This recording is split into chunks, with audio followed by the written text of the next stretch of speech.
It's disappointing to me, and it's sad, but at the same time, just once again, all the detractors, they said this was gonna happen, and they were right.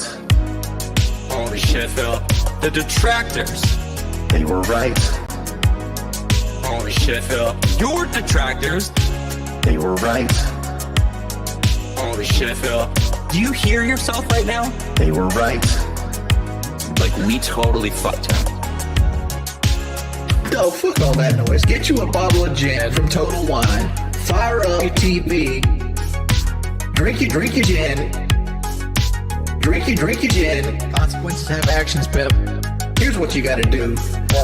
Drink your gin. Drink a Pepsi later on. Play your fucking WB champions. Consequences have actions, Pep. Holy shit, Phil. The detractors. They were right. Holy shit, Phil. Your detractors. They were right. Holy shit, Phil.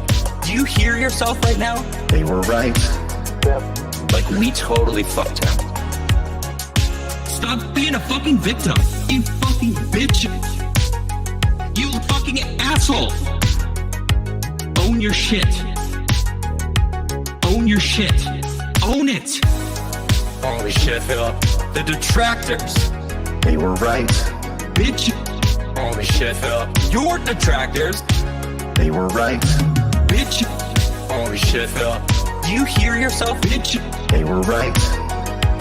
Like, we totally fucked him. You're still on mission 1.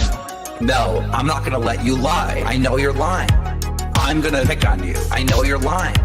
Being dishonest and begging for money and people wanting justice. He is not a real person. He is not genuine. He is not honest. He's a scammer. I just see a scammer. They were right. Holy shit, Phil.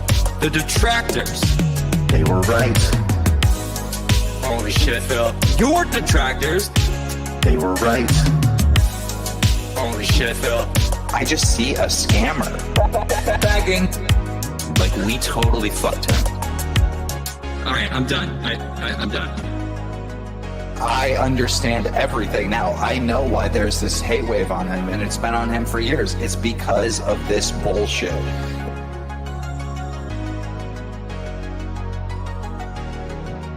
American Mall. Why do I say I'm not a children's entertainer? Because I'm not a Muppet. I'm not here to play a character. I'm not here to pretend that I'm something that I'm not. I don't dye my hair. I don't act stupidly constantly to get attention from children. I don't do stupid pranks. You know what I mean? I don't cause drama. I'm here just to play games and have fun. I'm a legitimate gamer. Big ups to your dad. I eat banana, tasty banana. Put banana in my mouth, tasty banana. I eat banana, tasty banana. Please the peel it comes in there. Put banana in my mouth, squeeze banana. Put banana in my mouth, squeeze banana. Put banana in my mouth. Act and talk a certain way with certain mannerisms, certain over-the-top reactions, screaming at the top of their lungs, jumping, flailing, doing weird things, constantly on camera.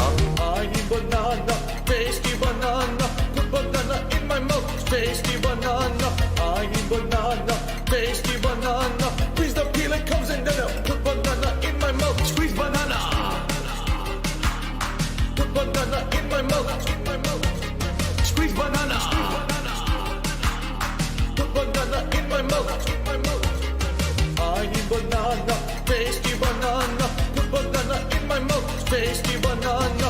I eat banana, tasty banana. Please the peel it comes in there. Put banana in my mouth, squeeze banana. Put banana in my mouth, squeeze banana. Put banana in my mouth. When we hit the 250 vestry for that celebration, I'm going to debut a new vest. There we go. Celebratory bubble blow. Very nice. There's bubbles everywhere. There's bubbles all over my PlayStation 4 controller. There's bubbles on my microphone stand. There's bubbles everywhere tonight. Now what does the sugar do in the sauce? Adds sweetness, adds a contrast. If you don't, it's all going to be tartness, and you won't have any It's kind going to of be sweetness acidity to from the sauce. tomatoes. Right, you'll have And then tart, spice. tart and it's acid and nothing else. All right. So now we got to stir all that in, and then we add our final ingredients, and then the meat. This one's for all my baby girls. Italian wife. Italian wife. Italian Bills. Italian Dark Side Fifth. Italian wife. Italian wife. Italian chill. Italian can't give her a pill. I'm half kind of European mix. European style, Asian fusion style tips. Greasy hair. Pasta once a week.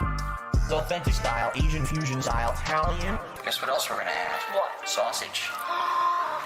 Italian sausage. That's going to go in here too. I love sausage. I have had many varieties. Italian wife. Italian wife. Italian Bills. Italian Dark Side Fifth. Italian wife. Italian wife. Italian chill. Italian can't give her a pill. Why do you pretend to be Italian? I don't. I'm not full-blooded Italian. That'd be ridiculous for me to claim. I'm a quarter Italian. I am 1/4 Polish, and then I'm half kind of European mix. And you know what this reminds me of? When I worked at the helicopter company, helicopter support. It 1,000,000% reminds me of that. American Whoa.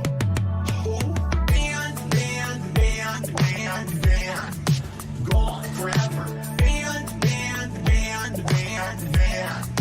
Gone forever. Band. Gone forever. Band. I worked for a major company, a helicopter company. It's called Aftermarket Support for Helicopters. Okay? They're flying around. Things are breaking down. Parts are wearing out. We're a one-stop shop for helicopters. So I was told, we see potential for you. You're better than just working customer support. Revamp the business from ground up. You can map it out and find bottlenecks and find shortcomings and find helicopters so that our company runs more efficiently. Okay? So I busted my ass. I worked my ass off. I did double work, never got paid for it. And you say, oh, it's part of the process, man. It's just part of corporate America. Fuck you. Band. Gone forever. Band. Gone forever. Band. Gone forever.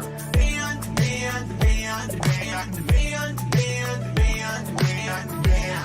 It happened to me. Fuck you. Why don't you listen to me? You don't know shit. It happened to me. So shut the fuck up. Why don't you listen to me? Because no one cares.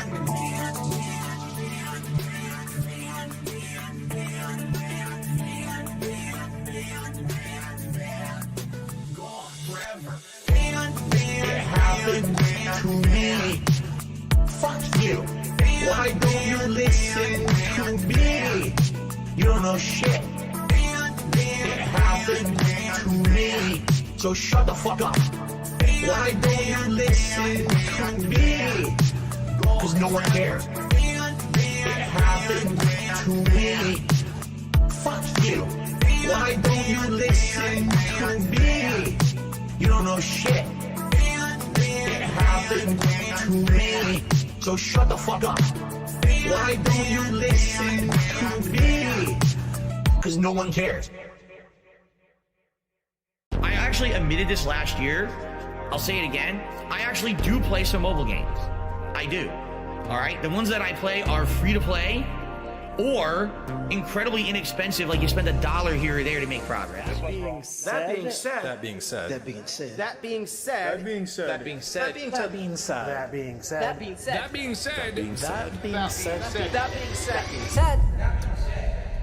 Hello. This is Phil Burnell. Alright? And just wanted to tell you that I love the podcast. That being said, big ups. That being said, which vest is podcast best? That being said, relaxing, chill, interactive, fun. That being said, which vest is podcast best? That being said, relaxing, chill, interactive, fun. Team Insider, the legend, Fantastic Mr. Sam, the dentist,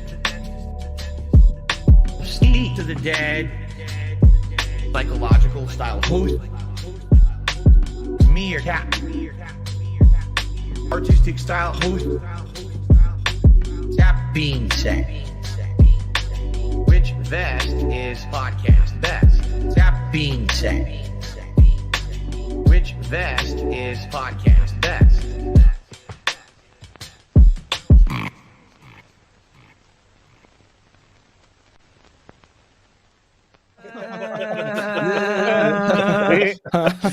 Hey.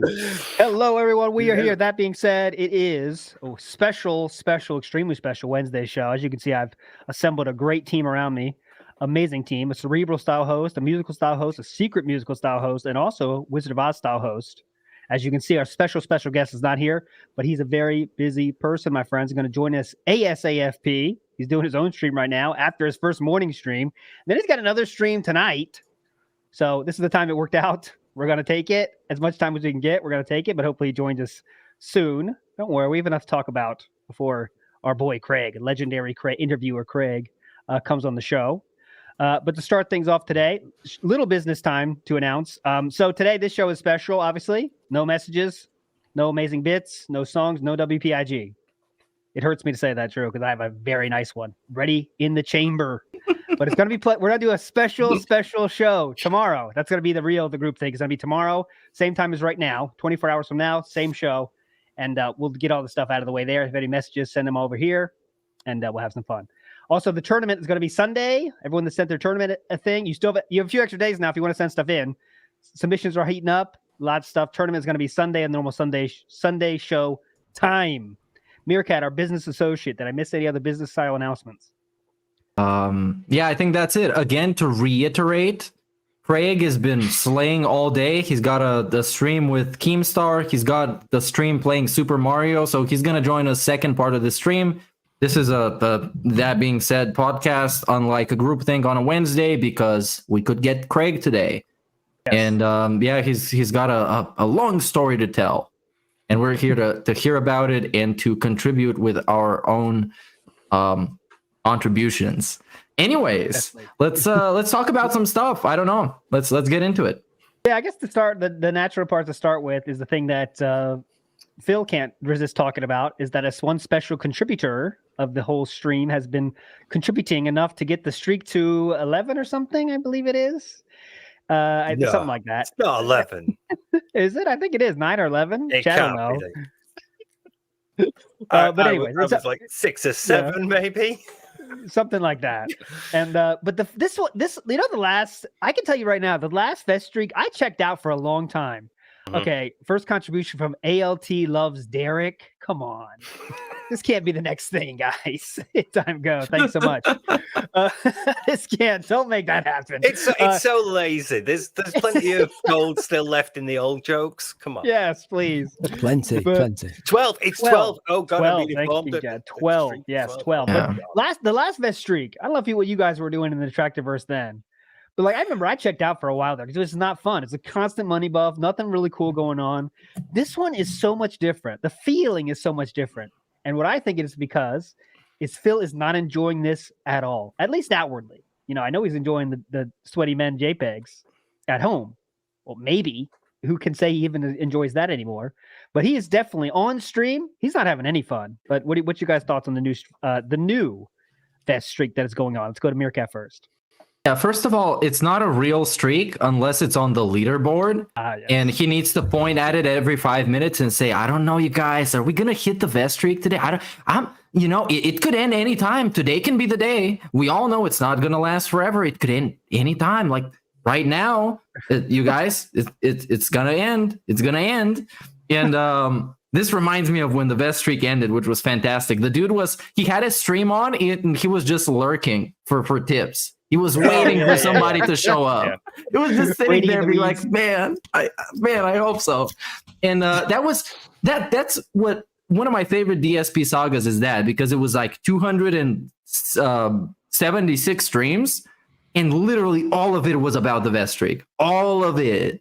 It was just like nonstop reminders, nonstop pressuring, nonstop guilt tripping. And the festivals were kind of those checkpoints where he gets to reinforce it on you, and he gets to like solidify the pignosis. One of my favorite speeches, of course, this vest is a symbol of that positivity, that we can do anything as long as we're together. Like, motherfucker, what the fuck are you talking about? It's just dudes giving you money for you to put on a fucking vest and play video games. What are you talking about? You're not curing cancer. Give me a fucking break. Anyways, that is my take on it. It's not a real streak. Do you know, like, when you put it like that, though, right? As I'm sure will be a major recurring theme in the next hour or two. Sometimes you have to explain to somebody who's not in the vortex some part of this, and when you put it like that, it's one of those that just hits you as like it is actually really weird. Like, because we're so used to it, and we know what it became, and we know what it was, and all this shit. We know all the drama surrounding it, but like when you explain it like that, you're like, yeah, that was like nearly 4 months of people just giving him money to put on a vest. Yeah. Yeah. How do you explain that? Which is weird, again, weird on its own, but when you consider everything going on at the time, this is during COVID, mid bankruptcy, I believe, around the same time as that kind of thing. Am I right? Bankruptcy's just after the bankruptcy, yeah. Yeah, just sort of that's just happened. So yeah, very odd timing. But to go back to what ALT said, about how this one feels different, I think I know the answer. He don't like the attention being all on one person that's not him. And he also loves the begging too much, and he likes being able to sort of tap on his little money box and say it's there. He's still doing that, by the way. That's the amazing part. It's we've come to the point where he's like, okay, well, Jinx took care of that part, but super chats, memberships is all great still. You rarely get the Phil begging for not tips. I'm like, whoa. That's like Sam brought up. He can't really get wailed on too much because that makes other people kind of just decide not to give him any kind of money and relax too much. You're not supposed to relax. You should always be on edge on a Phil stream. Man, Phil might need support today. I need to send him a tip. We need to hit that goal, you guys. Come on. It's very important. I like how also that Phil clearly is being told. Obviously, Phil is told stuff all the time by detractors. I'm sure of it. He's in the emails all the time, fake emails, blah, blah, blah. But he was told by somebody that he said it in his chat himself that I've been told that you are going to charge back everything when it gets to $1,000, and also that you're in talks with Keemstar. Like, this is such a let's just test the waters, like, any truth to this? Could you respond, please? Like, that's what it felt like to me. To Jinx, Jinx, is there any kind of, and I think that could also be adding to why he's not he's really paranoid about it, constantly,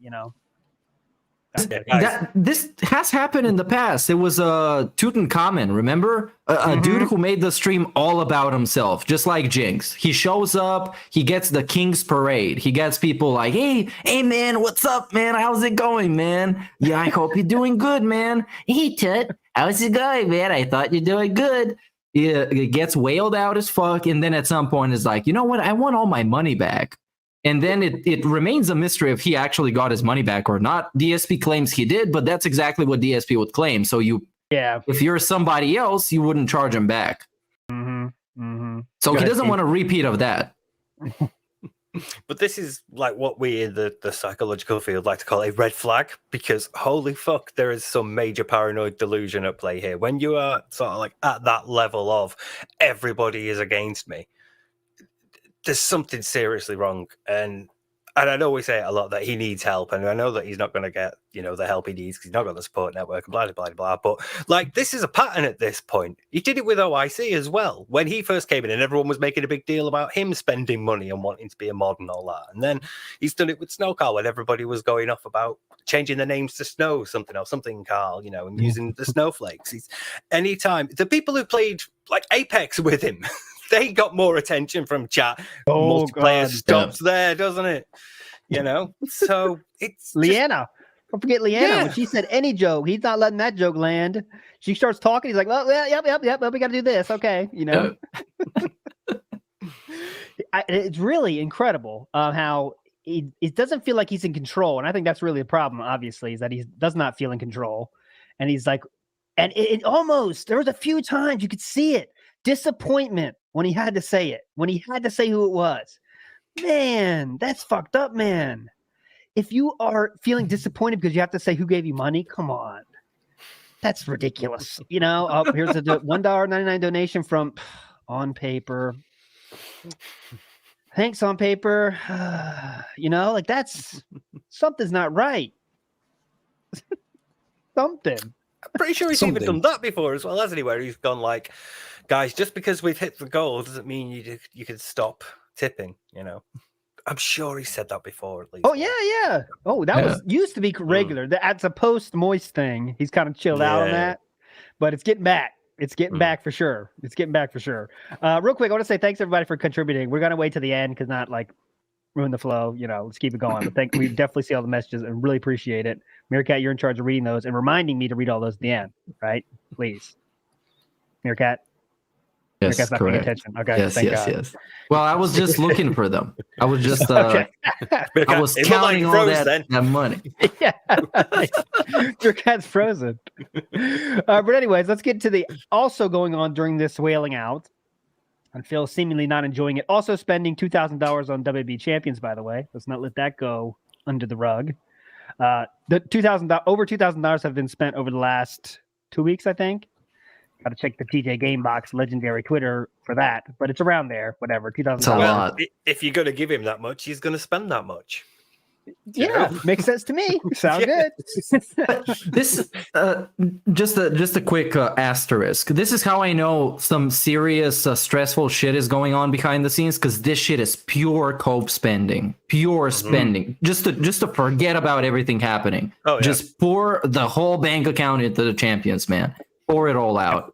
And he used to play a Street Fighter Duel. I guess that game was just too hard. He couldn't get a 99% win rate, so he's back to basics now.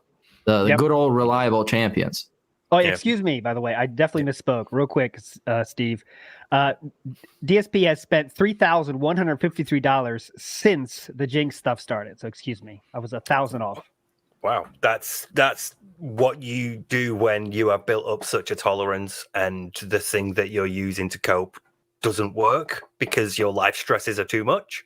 So I am like so happy I planted my flag in Team Divorce like from the start, because I'm feeling more and more confident with every passing day. That's a great thought. You do though. Like in times of stress, you will go to, if you have a method of coping, you will use it. And if that method of coping it's one you've used for a while, you're going to build up a tolerance to it. So you need more to get the same level. And if the stress is more than normal, a regular amount isn't going to cut it. You're not just having a glass of wine after work anymore. You need a fucking bottle, So yeah, there's something going on there. I do want to.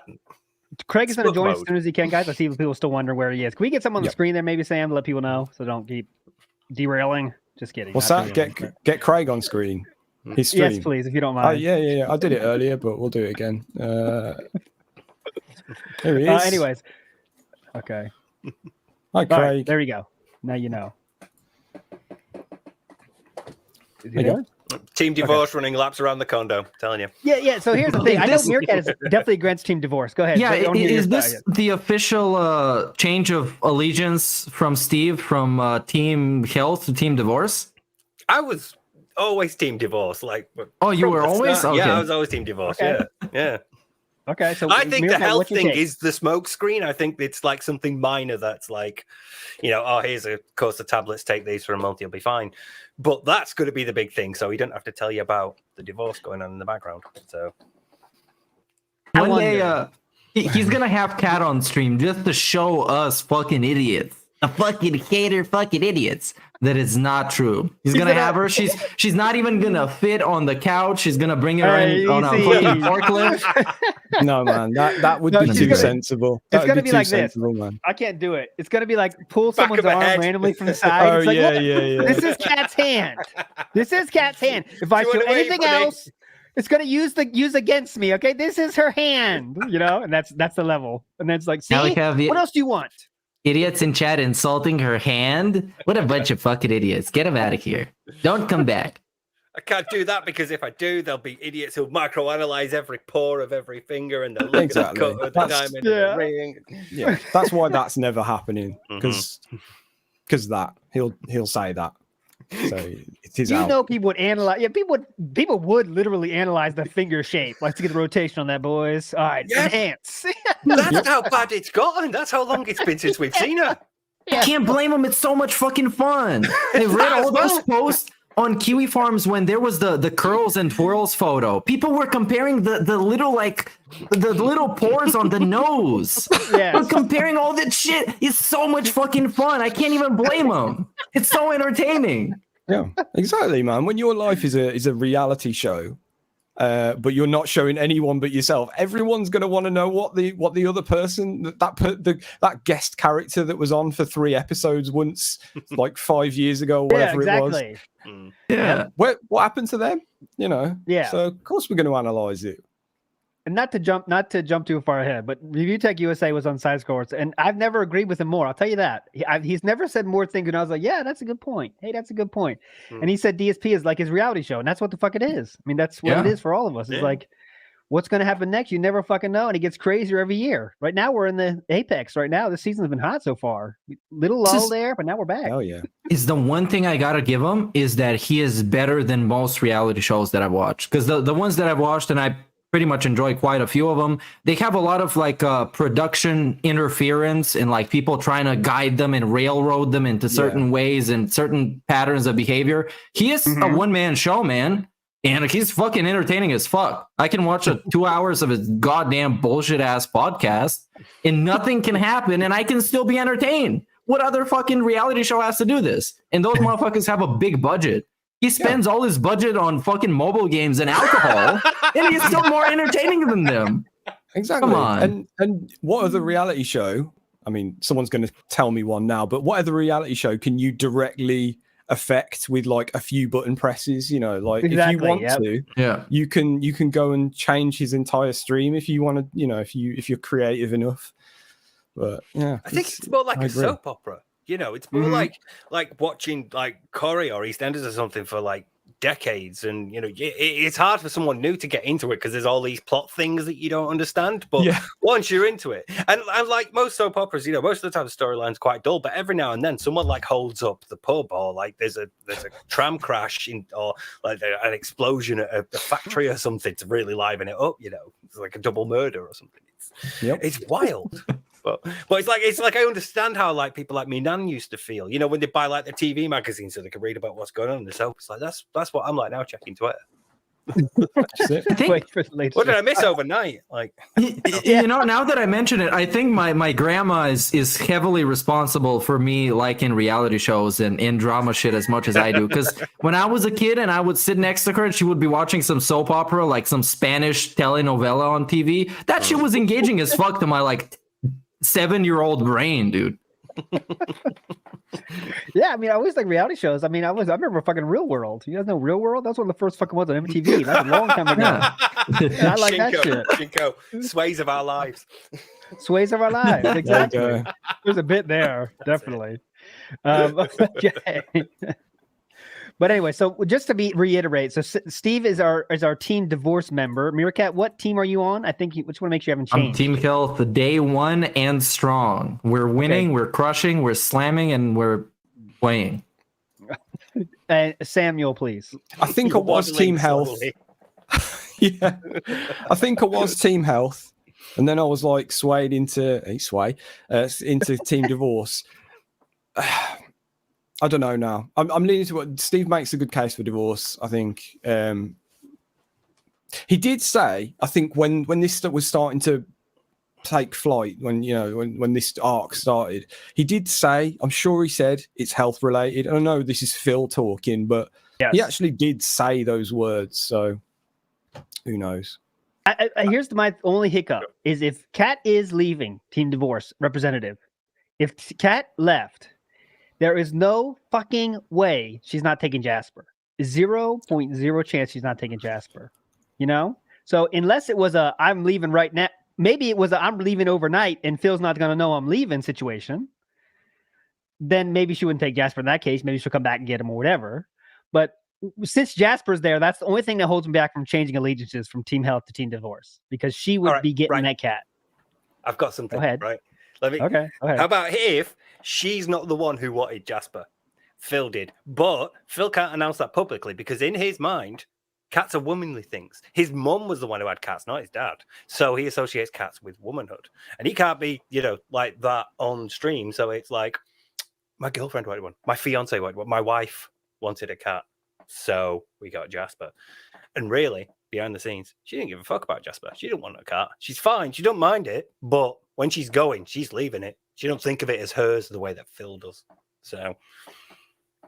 I'm telling you. Counterpoint. Her name is Kat, and she likes to go to the pet store to pet the cats. So obviously, she wanted Jasper. I rest my case. Team Health. Maybe she only wants there we go. The champ. The champ is here. Thanks so much, Legend. Get him on stream, Sam. He's up there. Let me make sure everyone can hear him. Yeah, let's do it. Bear with. Okay. Bear with a second. He has joined us. A very busy gentleman today. Thank you so much for taking time out of your busy schedule, extremely busy schedule, for our little show here to talk to you, a legend, the one, the only, Stuttering Craig. How's it going, my friend? There hey, he everybody.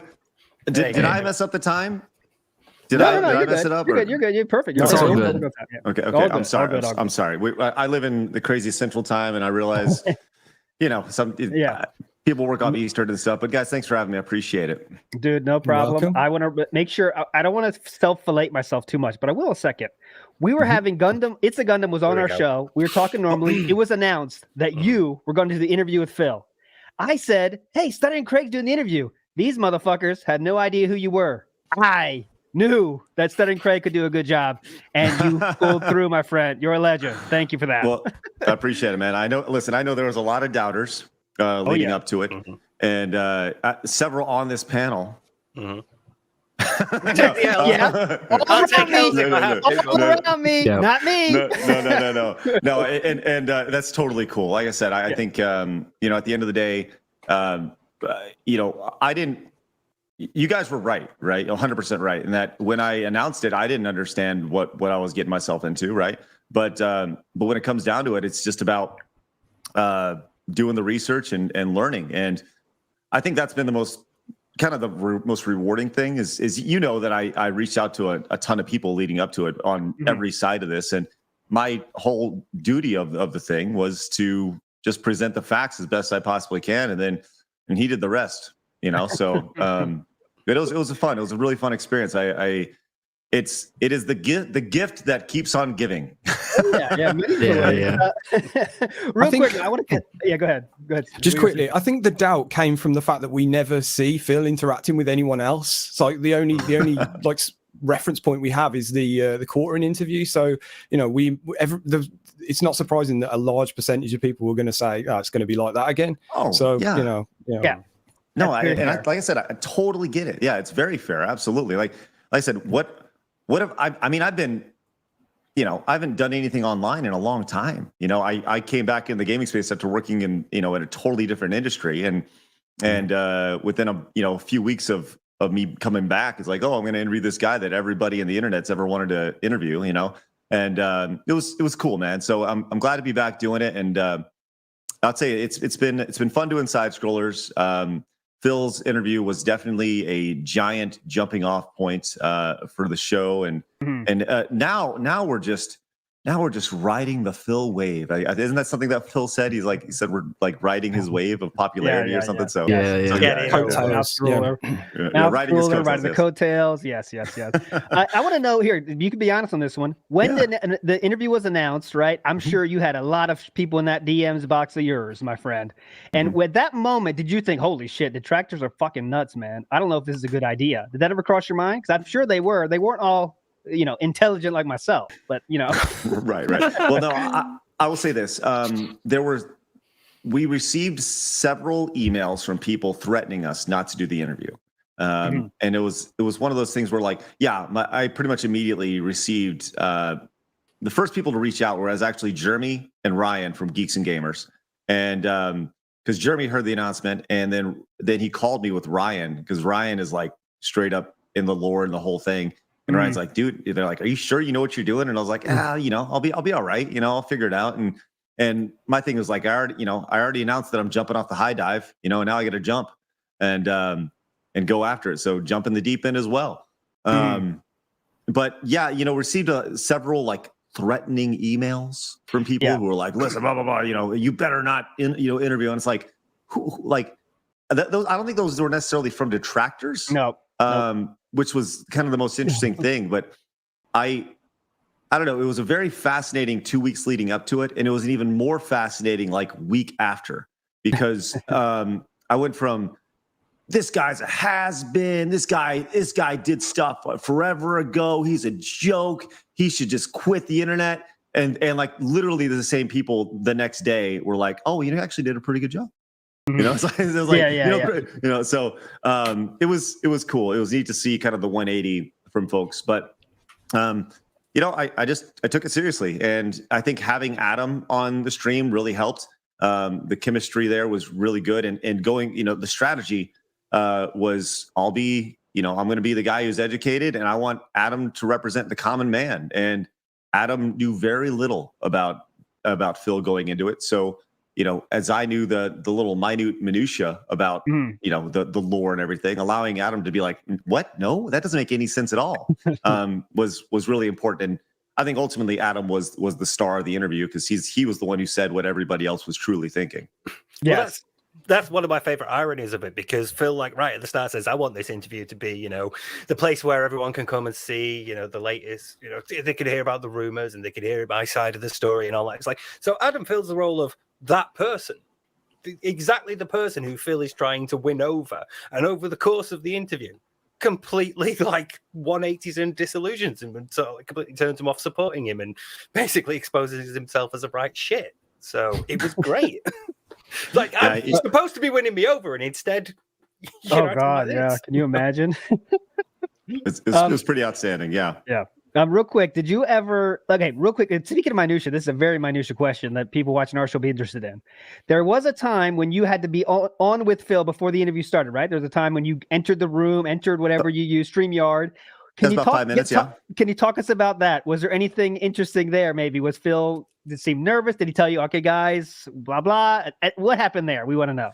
Yeah, had I recorded it, it would have been, I would have made it available to everybody. But, the long and short of it was, he comes in and say, "How are you?" It's pretty standard stuff. I just reinforced the idea that, look, we're going to ask hard questions. I said several times leading up to it, I'm a fair interviewer. I'm fair to me. I'm fair to you. I'm fair to the audience.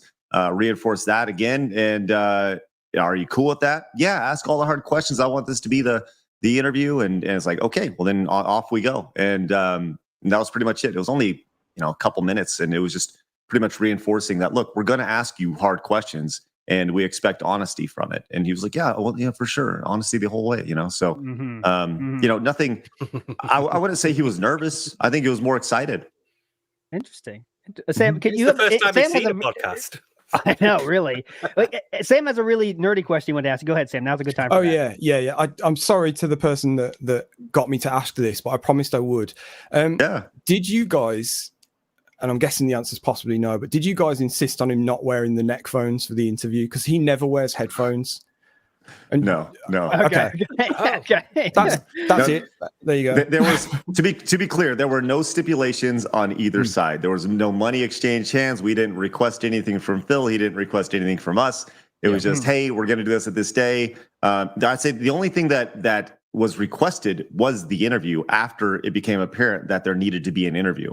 You know, because you got to remember, initially it was announced that he's just going to be on the show, and you know, he emailed me, he's like, well, I guess the cat's out of the bag, and I was like, okay, you know, and after kind of getting the feedback, it was like, okay, well, we need, you know, my exact words were, we need to address the elephant in the room. I think it'd be good to have like an interview so we can address the elephant in the room. And he was kind of like, well, what elephant are you talking about? You know?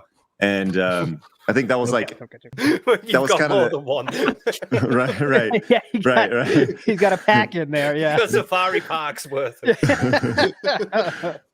But yeah, go ahead. Yeah, so you know, and like that was kind of it. I was like I think we need to address some of these things people want to know first before we have you on the show. You know, just as part of the regular show. And you know, so it was. I think that was really the only ask the entire time. So, like I said, Phil didn't demand we ask certain things or say we didn't. He said everything was on the table, and I think that's a credit to him. Yeah, I mean that's definitely we give him credit for that. That's a hard ass thing to do when you two guys are asking fucking hard questions, man. That's the right. And he stayed the whole fucking time. We give him credit for that too. Hell yeah. And I mean, was it the best idea to stay the whole time? We can debate that, but he did it, so you can't cut him short for that. I have one question. Do you think, Craig, that Phil, when he announced this, was hoping that it would be kind of low key, so his detractors wouldn't know about it, and it wouldn't be this whole you know, interrogation segment where it would be more like you guys hang out, you talk about gaming, he gives you quote unquote publicity by being like the bigger channel. And I think he was kind of disappointed that you let the cat out of the bag a little bit too early. Do you think it was that? Yeah, I think so for sure. He, you know, when we initially spoke about him being on the show, he's like, yeah, you know, he mentioned, you know, not announcing it until like the day of, or announcing it, you know, leading right up to it. He says, you know, his words like, I have these, you know, crazy fans or crazy people who don't like me.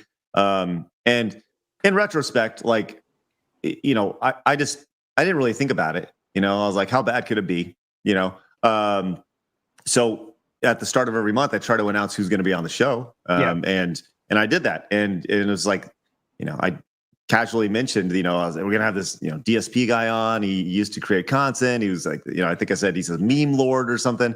And and there was I think having the announcement that he was going to be on the show actually ended up being like the best thing for the show, because it allowed for the opportunity to build some excitement behind it. And really it allowed me to do research as well and to understand kind of the gravity of the situation for a lot of the people who were watching, because had we just gone in, I mean, we would have been roasted just as bad, because I would not have done all the research. I would not have done all that leading up to it had it just been the next day, and we would have been, you know, pigs on a stick being skewed over the fire, you know. And so I'm honestly glad it was announced early, and it gave me an opportunity to, you know, kind of do that prep. Yeah, that's why obviously we give you a lot of respect, because you did put the work in. I personal, you know, we talked before the interview talking about, you know, you wanted to talk to me to how to get some extra information. Did you put the work in to make it good? So it's all on you guys' hard work to make it good. And that's, Phil likes to say hard work about shit, but that really is, and that's what makes it good. Dude, you know? Dude, you watched the Down the Rabbit Hole reactions. So how is that not hard work? So that was the one thing he's like, I'm sure you're watching all sorts of stuff about me. I've done several reaction streams to a lot of these videos, so I think it'd be fair if you watch those too. I said sure, and I think I watch things in like time and a half, you know, maybe 2 times speed, especially long stuff. So I watched literally, you know, 5 hours of him reacting to this stuff and talking about it as well, because like I said, I wanted to go in with both perspective on this, and you know. So where is the other perspective? You know, like that's the thing. You know, could you know when you said like you talked to both sides? I'm asking literally, what is the other side? Can you find any of them? Yeah, right? it was tough. It was tough. The other, I think the other side is Phil. That's really the other side. You know, exactly. Did you did you have any true and honest DSP fans reach out to you for info? Like when you send that message out to people, did you have people who enjoy him reach out to like tell you about Phil? No names, just did anyone say it? Yeah. Like I said, the only people who were his fans, I assume threatened me, you know, or threatened us. Exactly. You know, I told the story. we were doing the practice, and you got that interview when we were doing the practice from that one dude that said, "Stop doing interview. It's bad for detractors." No detractors thought this was going to be bad. You know, we're going to give it a shot, and you know, we weren't sure if it was going to go as good as it did, but we want to see it. Fuck yeah, we want to see it. And you know, it's ridiculous. I do believe the people who thought it would be bad was due to the fact that when DSP brought up the interview at first, it came to him in a dream and everything. He wanted a major channel to do it because he wanted to signal boost his own Pignosis. And you guys were smaller. Craig doesn't even know that. Share that story. You don't know him in a dream? Dude. You're about to go deep, man. He posted on Twitter at like 3 a.m. You guys, I have a big idea, and I'm going to do a reveal tomorrow. And the reveal was, I want to have an interview. So all of the drama can be cleared up once and for all, and I can never talk about it again. Yes. And congrats, Craig. You guys did it. You guys fulfilled his dream. It's amazing. I apparently it's become his worst nightmare, which is insane to think about. But like, it seems like it. Well, only after you guys talked about it. Remember, it was great afterwards. Oh my God, he was loving it. You guys were very fair. We were very fair. I know, you know, you definitely were. I think anybody who can look at it with any sort of objectivity realizes that we were very fair during that 5 hours of listening to him go round and round in circles and doublespeak and talk about, you know, how he's been wronged and play a victim. And we did our best, you know, and I think Phil was upset with us the most because the following day we did a stream where we just kind of decompressed and we talked about this 5-hour interview. And I was, you know, I did a stream the other night where I talked about it, and he was talking about how he sent these emails talking about how he has all the WWE champion stuff, and he was ready to send it to me, and like that never happened, right? Like I showed the emails that he sent, but he was upset that we talked about the interview the next day, and it's like, well, why would we not talk about the interview? Of course we would talk about the interview. Like the circumstances lined up to where Adam was done with the interview. He was ready to, you know, go grab some food. He was hungry, go get it. He didn't expect to go 5 hours. I didn't expect to go 5 hours. And he went to go. So that, like, by the time what you guys saw Adam leaving and the next day on the show was like, we didn't talk in between them. Then. So, you know, us talking the following day was like our just natural reaction to it. And that exact stuff would have been said, you know, on the day of the interview, had we continued without Phil. Those exact same things would have said. But Phil was like, you know, I think he said Barbara Walters wouldn't do an interview or didn't talk about the interview after he did it. It's like Barbara Walters doesn't do a podcast every day and they didn't just, you know, like, you got to fill the time. You know, you talk about the news, you know, But people are interested, you know. He's a cult. He has a cult mentality, let's say, and he wants to control every single piece of the narrative. That's why he doesn't do interviews, and he'll never do them again, I don't think, because he can't control what you guys say after he leaves that room, right? He thinks he has complete control, and then after he leaves that room, you can talk about whatever the fuck you want. That's the part he doesn't like, you know. That's why he has so many rules against. If there is no Phil community, there's no Discord, there's no talking to him. He doesn't want any conversation happening outside of him talking to camera. You opening Velcro, giving money to him. That's the end of it, right? That's what he wants. But Steve, you're going to say something. Oh, sorry. Go ahead, Steve. He had a decompression stream. Like after you finished, he did himself too. Yeah, that's why, you know, like in his email when he's like, I think like the overwhelming consensus of my chat is this, but I think you're fair, and they all said this about Keemstar. That's from his decompression stream. He literally went and so it's like it's okay for him to do it, but when you guys do it. No. Well, I think his thing was he wasn't there to defend himself, and it's like, why would you be there to defend yourself? Like, what is the point of that? You know, we're talking about the thing that we spent the entire day previously talking about. So, you know, it was an event, man, and it was a lot, and it just keeps going. I think that's the thing. We've all wrapped our head around the idea that side scrollers will be forever wrapped in the lore of DSP. It'll probably be, you know, a pretty good chapter in the DSP lore. Hey, it's Christmas for us. Wow. Yeah, definitely. I was going to say about this question. We're getting to current times, and I want to get a little bit more about the interview too. But I want to ask you right now: are you worried, Craig, about like because you know your gaming podcast first for sure? Is there any talk internally of you guys like, you know, maybe we got to chill out with this because he might alienate like people that have come for AVGN, all those people? How do you deal with that? You know, the balance. Well, the way I see it is that we're a gaming and entertainment podcast. It's literally in our logo. It says gaming and entertainment podcast. And so we're going to talk gaming and we're going to talk entertainment. And some days we're going to talk entertainment. Some days we're going to talk gaming. And some days we're going to talk more. We're going to talk all entertainment. And to us, this was entertainment. The Boogie Wings fight, that's entertainment. Having Rich from Review Tech on yesterday, that's entertainment. We want to talk to people on YouTube because that's what entertainment is now. So the show's going to morph, and I think that's the biggest thing. Is we're still figuring out our show. We're only 3 months in, and it's going to morph. It's going to evolve, and some people will want to see AVG interviews. Some people want to see us talk about Breath of the Wild, and I think that's kind of really important to us that we stay diverse because at the end of the day, any podcast. You can be talking about whatever you want, but people are going to ultimately gravitate to the personalities and the host that are hosting it. So, nobody's going to remember my thoughts on, Tears of the Kingdom. Nobody's going to care, right? Maybe like 2 people, but they will remember, random things or like the DSP interview or, having Rich on and talking about him, eating a cucumber very seductively and stuff like I want to keep the show as diverse as possible and as fun as possible and not be tied down because I think at the end of the day, games are games. But entertainment is really fun to talk about. And I just love talking to people, man. I like talking to you guys and it's great. So Yep. And I mean, for 3 months, you guys have made a lot of waves, obviously, and that's the good.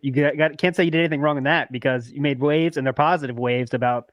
Fuck, man, good, cool shit happens on the show. You know what I'm saying? So that's all you can ask for as a podcast for sure. Real quick, I want to ask a little bit more about the interview, guys. I can't let it go. I can't let the interview go. It was so awesome. Let's talk about the 2 clips you used because I think collectively, when we saw that clip screen come up, it was like we couldn't hold it in. We're like, oh, is this happening right now? I think that was when you won. Like 99% that's what you won everyone over at that moment. So the clips, right? What made you decide to use those clips? What made you decide to use clips? Can you go through that decision there to break out the clips? If you remember, it was the one we're going off to the slave trade. We're going to sell her off for profits. That one. Well, I will say this. I think not talking about those clips would have been not fair to the audience, right? It goes back to like one of the core principles, right? Because that's like. For me, that was an essential thing because I kind of saw where the interview was going and I felt like it needed to be addressed. And that's one of the things that talked about with him is there have been several things that probably shouldn't be said. And I will also say that's probably the point of the interview that gets us the most criticism.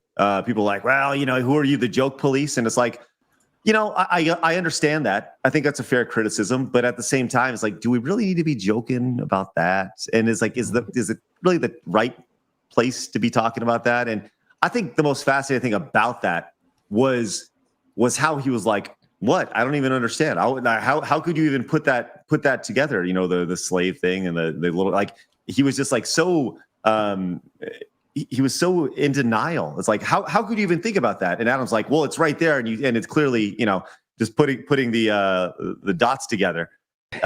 So yeah, that clip in particular was a detractor had sent that my way. And, I had done all sorts of YouTubing as far as, DSP clips and things like that. And there was actually one from like, there'd been more recent ones as well, like in the previous few days. So it was just one of those things where it's like, all right. So like I said, I just wanted to be fair to everybody. Yep.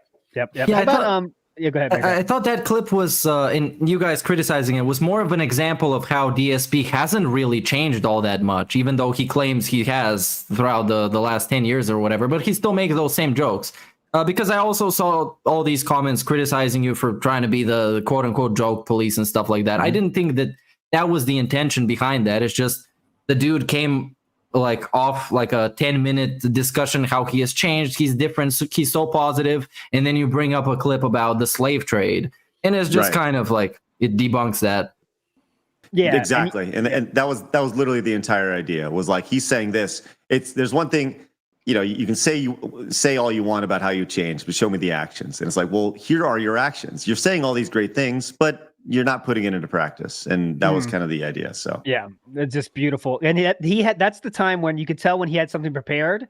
And he's like, and remember when Adam was like, "Oh, there's a black girl right there. Oh, see, you said it. You said it. Right. I didn't go there. I didn't want to go there." It's like, come on, dude. I mean, this works for his audience, of course, but doesn't work for people of normal minds. You know what I'm saying? That's just, Anyways, I have a quick one. Yes. Craig, what is meaningful content? Can you describe this to me, please? Real quick. it's a great question. Apparently, it's anytime you reach your tip goal. Yes. Oh. Exactly. That's also what makes a stream good or bad. You guys didn't know that? That's right. Did he say something like positive, not harmful, or like positive, not harmful? Yeah, Something like that. constructive, not destructive, or something like that. Yeah. I just had like when you're at work and you have to sit through corporate meetings and they're telling you about you get all the latest buzzword like evolution, not revolution, and all that. Just that. Synergy. Synergy. Touch base, all the let's bridge the gap. I've learned from watching DSP stuff. I've understood that meaningful is when somebody sends you an email telling you that you're doing something meaningful for them. So meaningful could quite literally be the most subjective feeling ever. Anything can be meaningful, and also nothing can be meaningful depending on the person. So meaningful content is both everything and nothing. So go figure, I guess. But it's good you guys asked this because he was dropping that phrase every single time. And it was one of his go-to phrases. It still is. That's his favorite. Yeah. Real quick, was the Keem part, was that did you know that Keem might have a possibility of coming on the show, or is that totally organic? Totally organic. So so usually on the show, it's me, Adam, Blabs, and Trav. And we kind of saw, I kind of predicted what was going to happen. So I was like, all hands on deck. I want to make sure our chat is squared away. So that was Travis's job. Travis is like our lead mod. And he's been with me for a decade, so I trust him. Blabs is excellent on social media. By the way, what's that? He's cheating on you with us, by the way. He watches our show too, so we love Travis. Travis is great. And Blabs is excellent with social media. So Blabs's job was to take clips of the show and post them throughout the day as they were happening, so Blabs did a great job with that. And Blabs was also in the background in our private chat, letting me know that, hey, Keem is interested in coming on. Here it is, blah, blah, blah. And we were, I don't know if it was me or Blabs or somebody sent him the link, just like, okay, come on, let's get him on just in case. And it worked out phenomenally. Like, it was totally a coincidence that it worked out with Phil his internet dropping or whatever happened.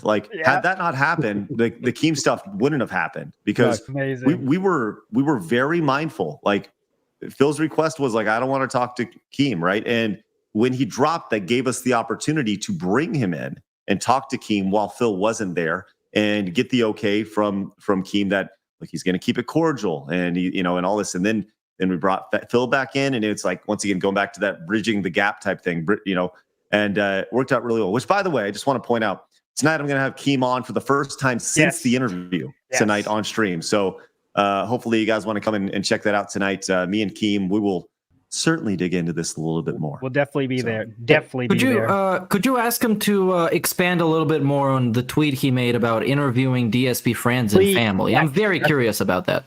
Yes. That's the main thing you got to do. Yep. Thank you. Because and also, I have a question for you. I found that very interesting when DSP agreed several times to have Keem on, even though you and Adam asked him if he's comfortable with this. He said yes. And then after the fact, he claimed that Keem basically stole the spotlight and he made it all about himself. Like, I don't think that was very fair of DSP to say. No, I don't think so either. I think that sometimes, he expected it to be all about him, and it was all about him. Literally the entire 5 hours, it was about him. And but there are different layers to it being about somebody, right? And this thing with Keem and the potential of the podcast was a very big part of the DSP story. That's the one thing that I continuously hear. Oh, he turned down all this money. He turned down all this money. And like, when you hear about that amount of money being turned down to do a podcast, like, the thought is like, number one, what, how, why? And so I want answers on that. And if somebody's speaking and somebody, what goes back to the, there's this side of the story, there's this side of the story, and then there's the truth, right? I want to hear all sides of it. So if one side of the story is saying one thing and another side saying, hey, I really want to talk about this, I'm going to get the other person on to talk about it because I want to hear about it. So I think there are so many layers, and I said this afterwards, there's so many layers to the dark side Phil onion that we didn't even get a chance to peel that first layer off. I mean, I legitimately think that I could probably go 3 or 4 more 5-hour sessions with Phil. And absolutely. And there's so much there. And by the way, the invite is open. I've said this many, many times. I will, and I know he's going to say no, but the invite is open, and I'm going to continue to say this. I will do that interview on his turf. I don't care if it's on his channel. I don't care if it's on Side Scrollers. I don't care if it's in a field by the bowling alley. I don't care. I'll do it because I think that there's more there. And I will let him interview me. I will let him deep dive into me and ask me hard questions if that's what he needs to do for him to feel good about it. I have no problem with that. Whatever gets Phil to a place to where we can continue this conversation, because I honestly think he feels burned by us, right? And he feels burned by us because of what we said after the interview, not during the interview. But I feel like he's actually doing a disservice to his audience by not continuing the conversation. And while obviously the detractor audience would benefit from that, I think he's ultimately putting a bigger wall up between him and his audience by not continuing the conversation.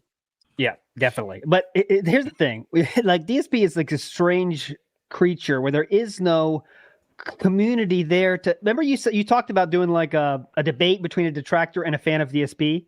I think you said something like that. You talked about that.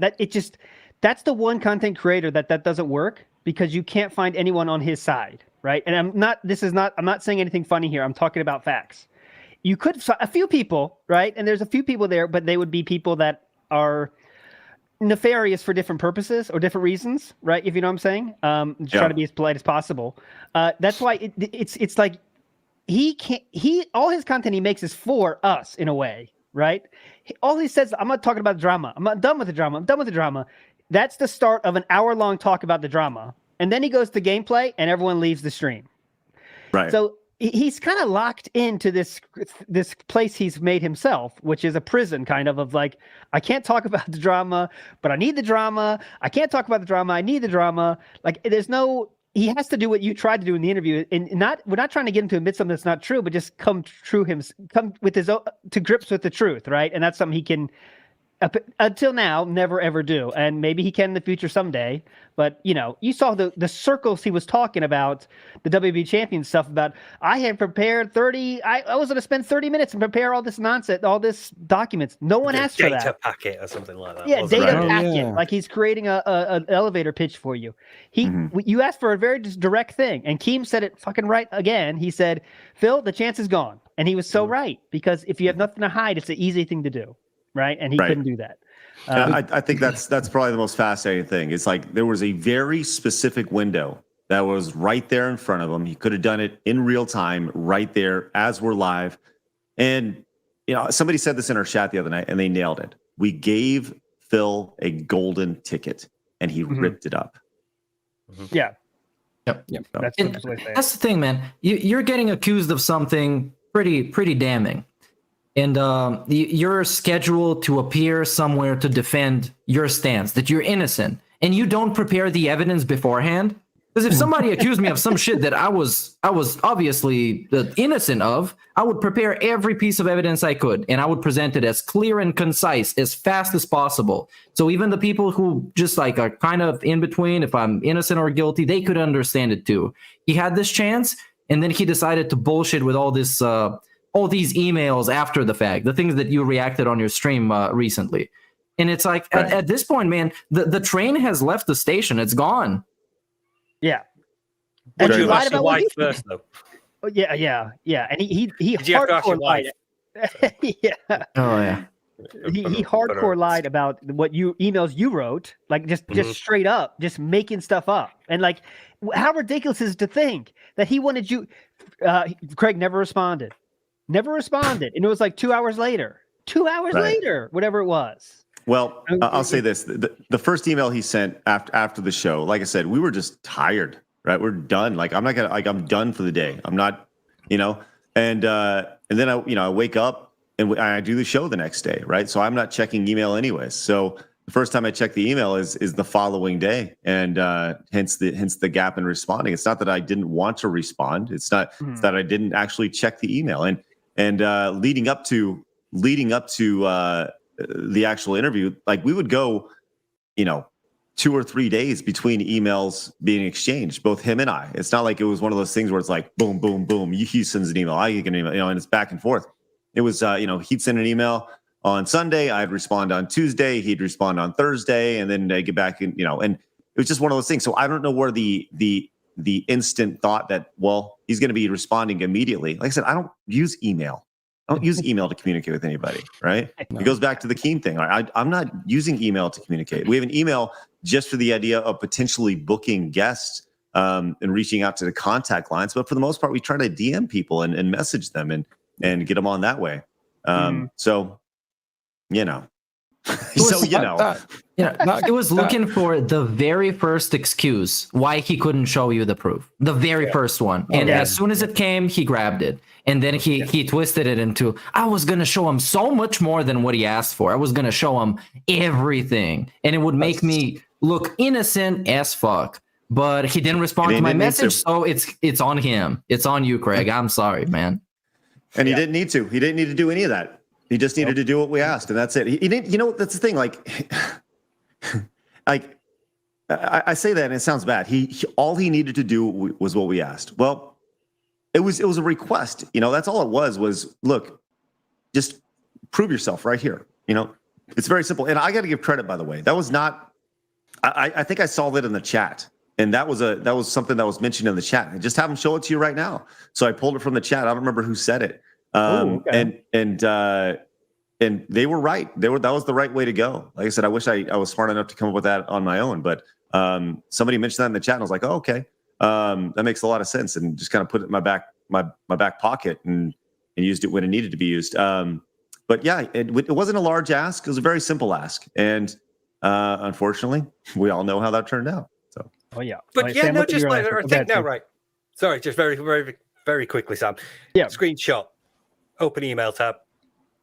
Craig, outside scrollers. Here's a screenshot. Please prove that my account isn't this name. Done. That's it. All that to kill everything that Champions has become. And by that point in the interview, you had proved that you can be objective, that people can trust you because you asked the heavy questions. So more people would be inclined to believe you if you can confirm that evidence is true. Because what his excuse is that nobody would believe me anyways. Yeah, but if Craig confirms it and he's been verified, validated so far for being honest and truthful, why wouldn't we believe him? Well, I think that's the whole thing, is that the entire process could have taken, I don't know, 60 seconds tops. I mean, that's pushing it. The idea of taking a screenshot, you don't even have to open up your email tab. You can do it straight from that screenshot. You just forward it on via email. And it's literally a 2-step process. And I don't know how it could have been easier. And I think that 30 seconds, that 60 seconds will ultimately be regretful, and if he just would have made it happen. It's like, okay, I know his people that donate to Phil are going to donate no matter what the fuck he does. He could say, like, I killed 20,000 kittens yesterday, and they're still going to donate to him. That's just how it is, right? A lot of them are donating for different reasons, not just to support Phil. It's to get us and stuff. It's whatever. But think about that, guys. If your career's on the, not on the line, but a thing that could change how the entire internet thinks about you. And I know still some people would not believe it. Even if Craig said, guys, I confirm this is real. Some people wouldn't believe it. They're always going to be out there. It would take how much preparation to get ready for a screenshot? How much preparation? Hour max. I'm being generous. Have it ready. So when that question comes up, you're like, oh, okay, here we go, Craig. Even if it's a fucking lie, how can you oversee that when you have weeks to get ready for this interview? That is something that is like, we don't forget about how inept that is of handling a career from this business major. That how easy a step that is. And yes, I've got to take the screenshot and I've got to put the phone on my computer, and then I've got to learn to use Photoshop. I don't have time for that. I'm operating a household. Oh, God, I'm sorry. Yeah, he's so busy. I'm sorry. Did you say Bill's a business major? Oh yeah. Dude. You didn't know? I mean, you didn't tell? I didn't dig into his education, but I'll say this, man. That's for a guy who has a business major. I guess they did not discuss business plans at his school. Oh, And he's- that's deeper. That's master's program. that's that's crazy to think about, man. That is just That's insane. like when we saw you reacting to the hat for the first time. Yeah, the hat. Oh my god, that moment, the hat. That was so fucking awesome.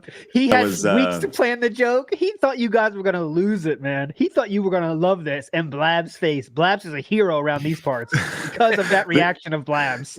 The sheer reaction of him putting like, I mean, I'm sure you saw my face where I was like, what? Yeah. You know, like if that's what a face could represent, that's what my face was saying. Like, what are you doing, you idiot? This is ridiculous, you know?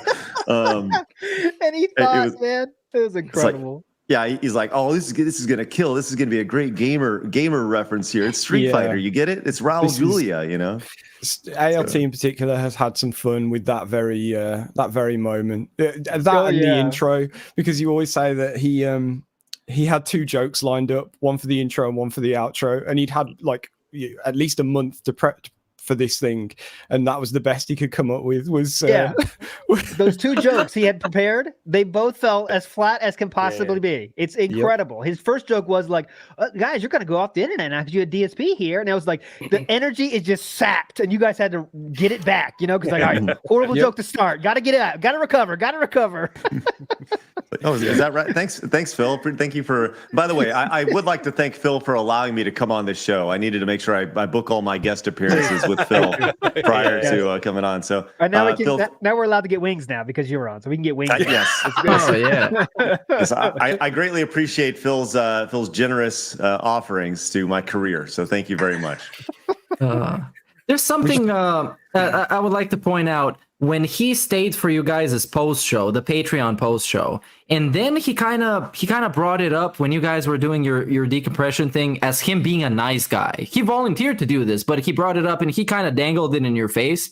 That's what he does with everybody for everything. He does something nice for you, he's gonna dangle it in front of your face. You owe him now because he did something nice for you. So I thought he hopes you're grateful and you do something good for him. You know how this works? Yes. It's all transactional with him. Right. I did get that feeling as well. It's kind of like, why, you know, like the idea, well, thanks, man. I really appreciate the, you know, I do think that he felt that he was helping the channel, and he's like, listen, I'm a big deal. Here it is. I'm a big deal. This is going to be really big. And now it was big for our channel, but for all the, you know, for not the same reasons that Phil thought. Exactly. Yeah. Yeah, that's what a lolcow is, by the way. Is the definition we always use is someone that's funny but not in the way they want to be, and that's just see this for everything. How about this? Was there any thought to in the beginning, right when you first reached out to him? Was there thought of this recurring guest DSP thing? Was that a legitimate before people reached out and said like, "Hey, dude, it's not going to work out normally"? Was there something like? Was there any talks like that? Because Phil was definitely on this. Like, I'm going to be a regular guest. We're going to do silly stuff they always do. It's going to be great. That's what he thought was going to happen. He said this on his stream himself. But did that talk? So that was true. Well, so you know, when I reached out to him, it was just to be as a regular guest, right? Just like we do. And so the original, you got to remember. Now we're 3 months into this thing, but at the time we were, I don't know, maybe 2 or 3 weeks in when I first reached out to him, and. Yeah, I would, you know, at the time, I don't even think that Blabs and Adam and Trav were like confirmed full-time hosts at the time, right? Okay. I was still trying to figure out who is going to be host on the show. So, you know, the original idea of Side Trollers was to have a rotating cast like every single day, to where it's like me and two or three other people like every day. And that changed really quick when Adam, Blabs, and Travis came in. I was like, "Oh, this is great. We're gonna make this thing happen." And so we're, you know, the idea was to have multiple people on, and you know, maybe Rich from Review Tech will be on Mondays or every other Monday. Destin from IGN will be on this day. Blah blah blah. And but it was always with the intention of like, well, we'll see how they flow with everything. So and that's what was going to be with Phil. But it was never like, "Hey, Phil, you come on, then we'll have you on a regular show on the regular basis." I think it was just with the intention of like, well, how about you come on? We'll see how it goes and we'll figure it out. And but I don't think it was ever with the intention of, at least for me, it was never with the intention like, well, I really hope to find a full-time guest host at all times. So nothing like that. Okay. That's good. Want to talk a little bit about the boogie, your part in the boogie, well, not boogie drama, really DSP drama that came out of Boogie's mouth when he announced that the Lolcow podcast was going on with a third party. And you got that out. That was the news that broke on your show again. And obviously this sent Phil on a heater again, as usual. And then Keem, being Keem, said, you know what, fuck that shit. Then got Wings and Boogie back into their own show doing that. So he definitely should ask about that as well. How that, because I kind of want to know if like this is a Keem as a knee-jerk reaction, like, you know what, fuck this shit, man. I'm not letting anyone else take my show or Right. what, you know, like, because it seemed to happen like so fast that all of a sudden he heard on your show it happened. And then seconds later, Keem's on Twitter saying, you know what, fuck this. I got Wings and Boogie back and I'm doing the show. And it seems so amazing how they are seen as like Boogie and Wings don't have a great reputation either. They never did. But all of a sudden, you know, the boxing thing, it's like their stock has never been higher. And it just, again, shows how Phil can't get out of his own way in any possible way to get, you know, like you said, when you said in the email, I want you to get to level 2. And you're being honest. Was that intended to be a joke or was it serious? Because it came up, it's a little jokey, a little snarky, but what were your thoughts on the level 2 comment, please? A long way to get there. Sure. It was not meant with any malintention at all. It was meant to be a serious comment just based off of the reference that was made during the show. And, you know, the show was still fresh and it wasn't meant to be snarky. I can see why someone would think it would be. And being in text, you know, it's easy for things to get lost in translation with text. You can't understand sarcasm and such. But no, it was not meant to be snarky at all. It was every email I sent to Phil was just honest, and I think that's the biggest thing. And I didn't send them with the intention of showing them later down the line. It was meant to have an honest conversation with the dude. So. You know, but as far as the Wings Boogie stuff and their stock being higher, yeah, I mean, Boogie put the tweet out about after the boxing match, like the biggest loser in the whole thing is Phil. You know, Wings and Boogie, you're right, they're on a little heater right now, and they're doing great, and their stock is high because look, Wings put in the work, Boogie got punched in the face, Boogie is owning it, and you know what? Everyone wants to talk about it. And I think that's also kind of the genius of Keem, is that he saw something that a lot of people didn't see. Like, why do I want to see these two big guys fight? You know, these two guys who haven't really been relevant or active in the last, you know, however many years. And he took it, made it work, and it's worked really well. And I don't know if you guys saw the screen cap of Wings's super chats yesterday. Yeah. Oh, God, yeah. Oh yeah. Like, I mean, good for him. Good for that dude. You know, that's awesome, like, man. I mean, you know, he's no matter what you thought of him in the past, he said some fucked up shit in his past, but he's trying to change it now, and that's why I don't think he is a Lolcow, by the way, because he's not. He thinks about his future, which is something that DSP can't even think about. I was really impressed by Wings' interviews at the place. You know, not saying he's not fucked up in the past. I know a guy, everyone gets pissed when you say anything positive about Wings, but he said some fucked up shit in the past. He's an asshole, but he's at least knowing this is my chance to make as much money as I can because my stock is falling, really. And I'm going to do what I can to make money for my family and stuff. And I think that's, you know, if nothing else, that aspect itself, it deserves respect. But speaking of respect, I do want to talk about our poll. We did a poll that you did, actually. I want to talk about the results here a little bit. The poll was, do you want the best for Phil? This is a poll that you did on your show. We did on our show again, stealing the great content. And we had 80% no, 20% yes. Okay. So 20% no, 20% yes, 80% no. And I think, and you still think if I had to ask you that question, do you want what's best for Phil? You would definitely say yes, right? That's definitely your thinking. Okay. Yeah. I'm definitely of the minority for sure. Right. Mm-hmm. Yeah, for sure. Go ahead. Do you know why we think that, I guess, is my question. Do you understand why we might think that, or is it kind of not sure for you why we had this, like, he doesn't deserve that? Well, yeah, no, I do understand. I do absolutely do understand why. I mean, like, he's done and said many, many things that have ticked off a lot of people many, many times over. But also, why would you want your favorite show to end? You know, I think that's like, if someone was like, hey, look, we're going to end Friends on season 4, and it's not going to go however many seasons, like, nobody would want that, right? And like, it's a never-ending gold mine, right? With Phil, which is the thing that's been most fascinating about this whole experience is the dude it doesn't stop. It is a shower of content every single day.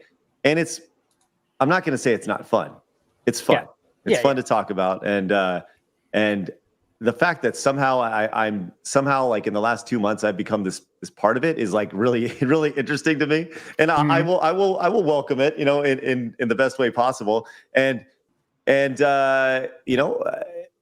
people may hate it, but I think it's worth talking about, and it's always fun to talk about, because I will say this, man, the detractors are passionate, and I said this before. The detractors. Like every group of people has their extreme wackos, right? I get it. But for the most part, I honestly, truly believe in my interactions with those who are labeled detractors, they're mostly good people, They like the entertainment, and it's for them, it's entertainment. And also, for some, it's a little bit more, and I get it. I understand. Yeah. I understand. So. Yes. One of the sort of like aspects to it that does tend to get overlooked a lot is like, for a lot of people, it's like a canvas for creation. Like you have like Dick Strokey Phil Vlogs who recuts Phil's videos. You've got like the animations from El Crimson King and things like that. People like to play around with the shit. You go, this is how you don't play. People like to take what Phil produces and sort of like say, hey, look, here's how you can make it good and interesting and fun. And so most detractors have sort of ultimately come from this place of, I just want to show him how he could do better, to I'm giving up because he's not listening at all and he's never going to want to do better. But this is fun. I think that's this. Right. I think that's one of the biggest things is like, I'm a big believer in reinvesting into your business, into your content, right? And I think that's the one thing that you don't see with Phil. It's for him on a day-to-day basis. It's give me money. This is what I'm going to use for, my food. This is what I'm going to use for my mobile games. This is what I'm going to use for, whatever. Because the idea of like having $5,000 a month in expenses is asinine, right? Especially when you wake up, turn on your camera, and that's it, right? If you're hiring editors, if you're building out a set, okay, right, that's fine. But he doesn't, and he won't. So I don't know, man. It's a really interesting thing to see. And you're right. I think some of his audience, they contribute to him mainly out of spite for shows like this and shows like, side scrollers. It's an us versus them mentality, which ultimately benefits Phil, because Phil is painted by them as the hero. He is the good guy. He is the white knight. He is standing up against the rest of the internet, who 99.999% of people who with common sense, they look at the situation and they go, well, that's stupid. But they are the 0.0001% who are like, no, this is our boy, and we're going to stay with him, ride or die. Yeah. I guess my reason for answering no on the poll, speaking of do I want the best for Phil, is that he's been a person who's been giving so many more chances than your average person to get the best out of themselves. And at some point, you got to think, when do I think that what you see is what you get? So maybe this is the best for him. And that's as far as he can go. And I think he's just a toxic person. I think he's a very negative influence. He's actually delusional. He's harmful to some people that are very vulnerable to like being manipulated. So I can't say I want the best for him.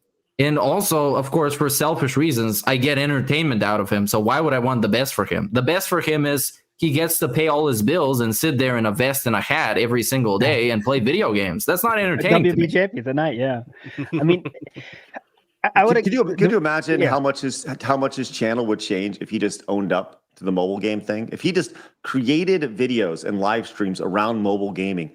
That is massive. The mobile game market is massive. And the fact that he is associated with the mobile game without actually like playing it on stream, like there are people I'm not kidding. There are people making 50 grand a month with small channels because they are playing mobile games. Like, it's insane. These people are banking. And if he just leaned into it, the guy would, like, legitimately, he'd be wealthy. You can picture it, can't you? Like, people super chatting or people tipping saying, put this to another 10 pulls, Phil, and all this. But, definitely. It's like there's people playing slots right now on Twitch to thousands of viewers, and people say like, yeah, this is for 10 pulls. Like, Jesus, dude. Real quick, I want to ask why I answered no, and I think this is the most impactful part of the whole interview for me. Was at the very end, you gave Phil a chance. You said, all right, Phil, anything you want to finish with. Oh, right? yeah. This was, I have to bring this up, right? How do you want to finish this, right? So, Craig, when we say that to you today, you're going to be normal and say, hey, guys, check out my show later today. Check out my show every weekday. Check out my Twitter, right? And everyone's smiling and we get out.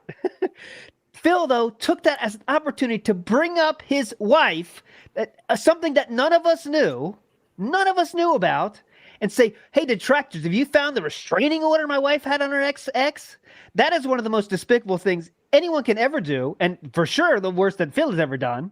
He is so eager to use anyone in his life as a shield that I don't think he deserves to, get out of whatever he's in right now. This is the situation. I hope he stays in this situation forever, this constant digging of his own grave, of hell, of I want money, spend money, I want money, spend money, because that's what someone like that deserves, that does that, because that's the lowest thing I think he's ever done for me, is that one. That it's something that no one needs to know except personal shit about your wife, and he brought it up for no reason, right? So I want to ask you, he has said a little bit about, like, Adam might have said, hey, if you want to bring that up, that's cool or something. Can I get any clarity on that? I just want to make sure about that, because I believe there was something to that. Yeah, so I got a vague recollection of this. So I'm not going to be able to tell you word for word, but he did bring up something about how detractors and his wife, he wasn't adamant about bringing it up. I think it was one of those things where it's like, hey, this may come up. Is it okay if we talk about it? Or hey, do you want to talk about this? Or I think he actually said something to the effect of like, something happened with my wife that people talk about that they got totally wrong. And it was one of those things where I was like, okay, all right. And we, it wasn't on the docket really to talk about, which is why I think he was so anxious to bring it up at the end. And that was kind of like, all right, like, what do you say to that? Okay, it's like, that's not exactly where I thought we were going. Yeah. So. Another crater we got to dig out of. Thanks. All right. Right. There was something great that Travis said on the Side Scrollers podcast with Review Tech USA. He said that DSP turned a ladder into a shovel, and I agree with that greatly. Yes. Yes. That was awesome. Review Tech really, we thought he said a lot of good stuff on that interview with you guys. About how he's doing that fight with Jeremy now and that kind of stuff. Real quick, though, I want to give the chance, though, to I think we got a question about, I want to ask about your new kind of, your new idea, right? I have to bring this up. The new idea, Detractor Con, okay? Detractor Con. So first question is obviously, is this a serious, you're an idea man, no doubt about that. You're a man that's made a living with ideas. Is this one of those ideas that's thrown in the wind? Is it something you've done to research? Is it serious? You'd let us know. I'm very serious about it. Okay. And I saw someone say, hey, tell them Detractor Con's a horrible idea, right? I'll say this. As I've spoken to several folks, it has been either very hot or very cold, right? People are either very on board or they're very not on board. And the reason why they're very on board is because the meme factor of it, right? We were all talking about it today on stream, and people were like, oh, we could have a Street Fighter competition. We could have a cosplay competition. And, everyone's dressed up as CSP, right? And everyone's coming in their own vests and like totally like meme it out. And just kind of, make it, totally meme worthy. Those who are not on board, mainly it's because they want their anonymity attached to it. They're scared to be kind of placed in that. I guess they don't want to, they like the idea of having the anonymity. So I need to kind of figure that out. And I think those are valid. That's a valid concern. So maybe we could do, like I said, I'm still kicking around the idea, but I love live events. Like at Screw Attack, we did an event called SGC, and it grew from 1,000-person event to a 15,000-person event over the course of 5 years, right? It was a gangbuster event. It was one of the biggest events in the South for gaming before it ended, after I sold the company. At Game Attack, we had an event called One Night Only, which was a scaled down, like real niche event. But it was like an all-inclusive type thing where you pay an amount, you get everything included, your food, your merchandise, and it was like a really, really good event. So I've done like big events and I've done small events, and I really need to get a better idea of like what the feeling is for this, a better feeling. But I'm 100% serious because I think the idea is hilarious. I don't know. What do you guys think about it?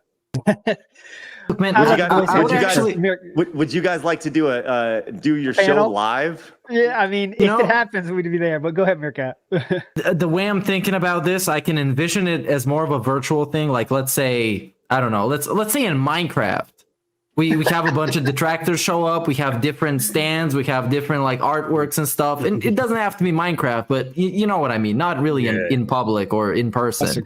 So more people can attend, and it can also allow for more creativity.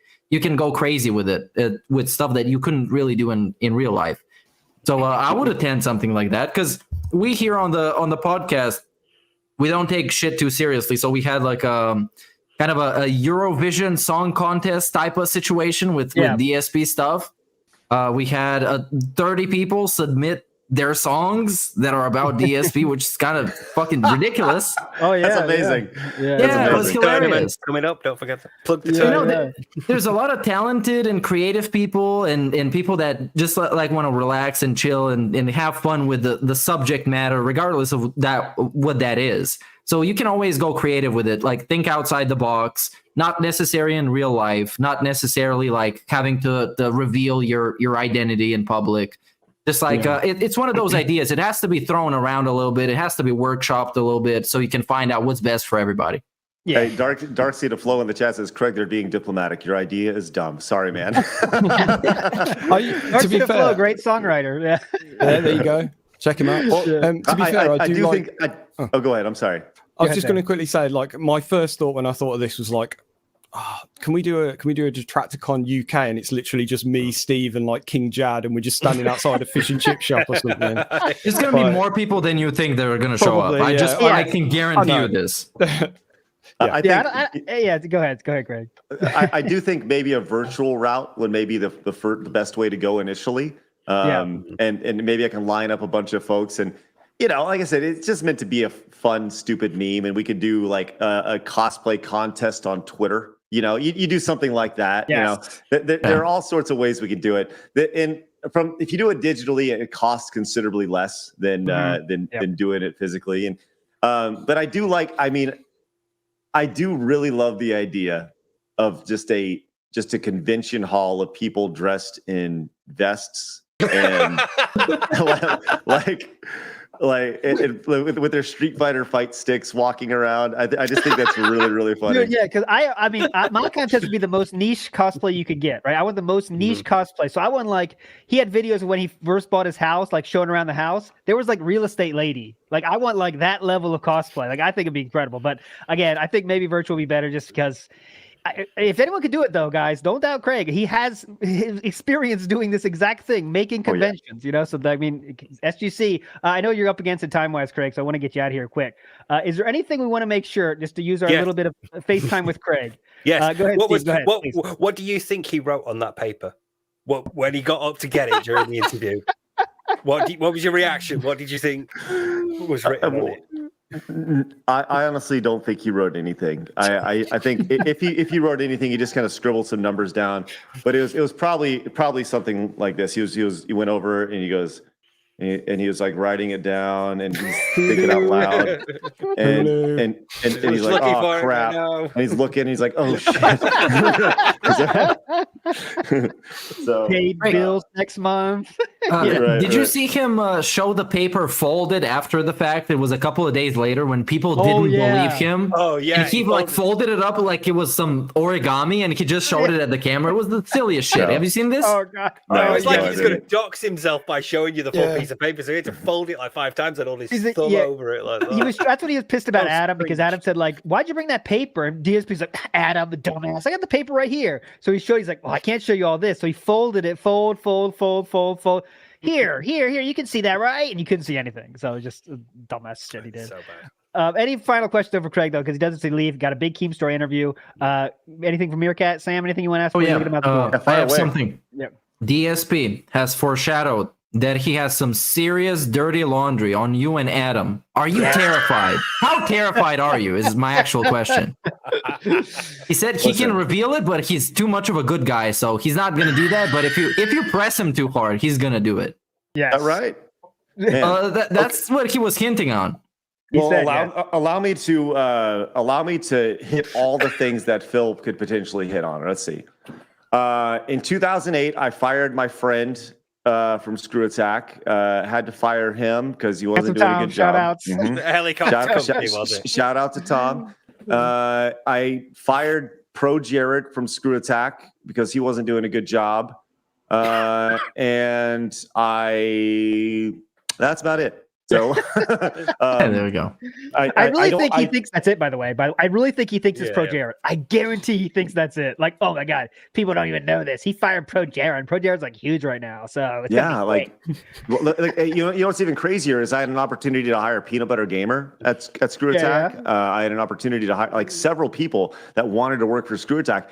We just didn't have any money to hire him. So like, how am I going to hire him and not pay him? You know? So, we didn't make any money back then. It's like, I made 35 grand for 10 years at Screw Attack. Like there was no money to be made. It was just strictly out of love. So, it's one of those things, man, where, like if he's got dirt on me, that's news to me. Cause I don't even have dirt on myself. Like, I don't know where he'd start, but by all means bring it, like tough guy.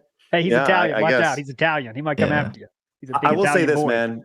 I will say this. I have been asked many, many times if I would fight Phil, a la Boogie versus Wings. Okay.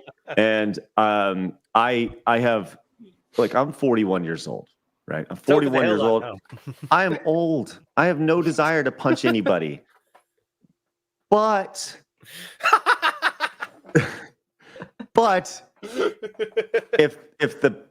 if the money was right, the money would have to be very right. Okay. I would whip the shit out of him. Oh, okay. I'm just saying, like, you heard it. There you go. You heard it. Like, but here's the thing. Like, it's funny. I brought this up to my wife last night, and I was like, honey, just kind of. She's like, I will not let you do this. I will not let you do that. My wife's like, no, you will never fight. You'll never get in a boxing ring.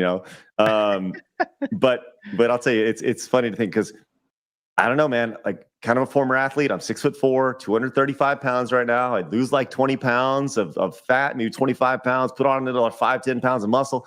I'd be a freaking machine. And like, there's no way that, I'm just saying it would be a reason for me to get in really good shape, so. Yeah, don't worry. No, guys, I see people in chat getting excited. It'll never happen, guys. Forget about it. Yeah. No, never about it. And Real quick, I got one last thing. Yeah. One last thing, very quick. Okay. Greg, could you please pass on to Blabs that I think she's cute, and if she could slide in the DMs, I would definitely respond very fast. That's all I gotta say. That's all from me. I'm gonna hold on. Let me write down a note really quick. All right. One second. Hold on. Let me. This is good. It's gonna be your probably phone get number. this Get ready. asked this a lot. So Get ready. The anticipation. like a suspense. Okay, I got my note. Here it is, right here. This is what it'll say. Everyone joined that crew very quickly. When Jenna gets out, you are fucked, mate. Oh yeah, God, Jenna. So That's how about funny. this, Greg? We got to ask: monetize the haters. The catchphrase is real right now. Is this That's something that's right. going to continue? It's kind of rubbing some people the wrong way. Maybe it's going too far because you are, let's be real. You are getting some donos coming in, but come on, how long is it going to last? It's pretty much done. Yeah, it was a 2-day like little novelty thing, and it was just kind of one of those things. My buddy Jeremy over at Geeks and Gamers does it exceptionally well. Eric July does it exceptionally well. Ripperverse, it was one of those things where like I've never actually done it, and I just kind of one of those things where I was like, it'd be fun to do. It may pop up occasionally, but like it was like 2 times in a week. I'm not going to be doing it anytime soon, unless there's some ridiculous drama, that pops up that then sure. But yeah, it was just kind of like a fun little thing to do for a couple days, and but that that's about it. It was just kind of a nice little novelty act. Yeah, I get it, man. I don't mind the gimmick. That's it's cool, but I had to skip a lot of that live stream. I just had to spam the skip button constantly. So that's my take on it. Yeah, that's the only criticism of your single solo show. You got to do the shout outs at the end because you got to skip some when we're watching it. So it's your show. Right. Anyway, before we let you go, so you talk with Keem tonight. Craig is going to be on with Keem later tonight. What time is that at, Craig? Make sure we get it right. 10 p.m. Central Time in about 5 hours. In about 5 hours from now. And remember, Craig, it's obviously you're the interviewer, but it would be great if you could ask about just a little bit more information about that interviewing Phil's friends and families, what Keem said. Just get a little bit of clarity on that would be totally cool. But on Craig, my notes. Incredible. Thanks so much for your time, my friend. It's been a lot of fun. I never doubted you. These assholes around me, they doubted you. They're assholes, though. Hey, speech we got. I think it's great, man. I legitimately why would you? Of course you would doubt. Why would you not doubt? So look, I'm just glad that you guys enjoyed it. I look forward to doing many more interviews, maybe not necessarily with Phil, but with many other people.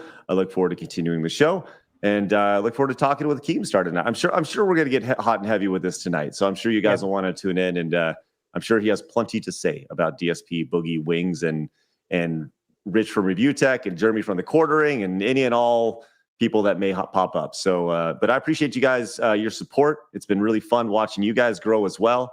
It's been, I'm glad you guys got all the great content out of it, and I'm sure you guys will continue to get more and more positive quality content out of everything that's happening. Definitely. Chill me. Definitely. We definitely appreciate it, my friend. Craig, would you think it's meaningful though? That's the determining factor. You think this is meaningful? Listen, if there was ever, and listen, you guys need to shut up so you can put this in your intro. If there was ever meaningful content, it's being produced right now, right here, on That Being Said. Yes, we got it. That's what we got him on for. Okay. We'll let you go. We got to read our super chats, but you're a legend. Thanks so much, my friend. Hey, thank you guys very much. Appreciate it. You guys have a great one. We'll see you guys later on. And if anybody wants to watch me play Mario, you can watch me tomorrow at 1:00. I'm playing the Mario Fun-a-thon. We're starting Mario Land 2 tomorrow. Woohoo! Oh, sweet. Right. Game Boy style. All right, see you. It'll be fun. See you. All right, guys. Let's get to what that was a lot of fun. A lot of questions we got to. I think we got to everything I wanted to ask, so I'm happy with how it went. Quick, we're gonna do a decompression stream before we get to our shout outs. Well, just quickly. I would like to decompress my my beg tweets. You know what I mean? I'm gonna go to the bathroom. That's all I'm gonna say. Okay. Okay. Be right back. Yes. Meerkat's gotta go a second. Yeah, again, Sam. Just quickly, everybody. That's how you sign off a podcast, right there. Yes. Yeah. Thank you. That's it, right? That's how easy it was. And it was fun. And it was everything we got to ask. We got to ask. And he stayed even overtime. Down gently. It was very nice of him to do that. Thank you. He stayed even overtime for us. Craig was a legend. He got a lot of shit going on today, but he still did it, so that was cool. And thanks everybody for watching. We're still going to read through all the super chat stuff, get some decompression action. Looks like Meerkat is sending more big tweets. Come on. But yeah, once again, we'll be on live again tomorrow, 4:30 p.m. Eastern Standard Time. Do the group think, because this is obviously not regular, and we got some hype stuff coming in there. Meerkat background action there. That's 9:30 Green Mountain time, by the way. Thank you for saying that. Thanks for saying that. Oh, he's walking back. I love this new Meerkat walking in the studio action. Here it is. Oh, he's back. He's back. The sensitivity of his chroma key affected by the light. It's great. Thank you, Silent Weapons. Meerkat just subscribed to Only Blabs. Yeah. Excuse me, what? Hey. Meerkat subscribed to Only Blabs. I had to do it. He took a shot. I had to do it for the culture. Come on. You take shots. You miss 100% of the shots you don't take. That's a quote from Michael Scott. Yes. No, I had to take the shot. I gotta. Anyways, where are we at? All right, shout outs, please. We just talked about a little recap, but anything you want to say from this? I mean, just finished, but I think it was really cool. Everything we wanted to ask you about. We want to do a decompression. Man, I hate this dude, Craig. He fucking sucks. Guys, I think we could have talked for like 3 hours with him, though. Oh, yeah. Yeah. He already went overtime. He was already in overtime, so I didn't want to push it, So, but it was awesome. And I can't wait for him to ask that fucking question about Keem. I'll be watching tonight. I'll tell you that right now, because that's like the hypest question possible is, how serious is this? This is going to give us a little bit more of that storyline of, is Keem just memeing here, or is he serious? And hopefully we get some clarity there. But it is time for the super chat reading by our one and only business style associate, Meerkat Mob. Go ahead. This time, everybody. I'll be the guy. I'll be the annoying dude reading super chats. It's the segment that you tune out for, that you close the tab for, and now I gave you enough time to do so. I'm going to start reading super chats. Shout out to Barrett Wells for the 220 Canadian style contributions. Sorry, that being said, living in my car, all I can give, prayer hands. I'm sorry, Barrett. If you can get an apartment, you can donate more. So I hope you get an apartment and you start giving us more money.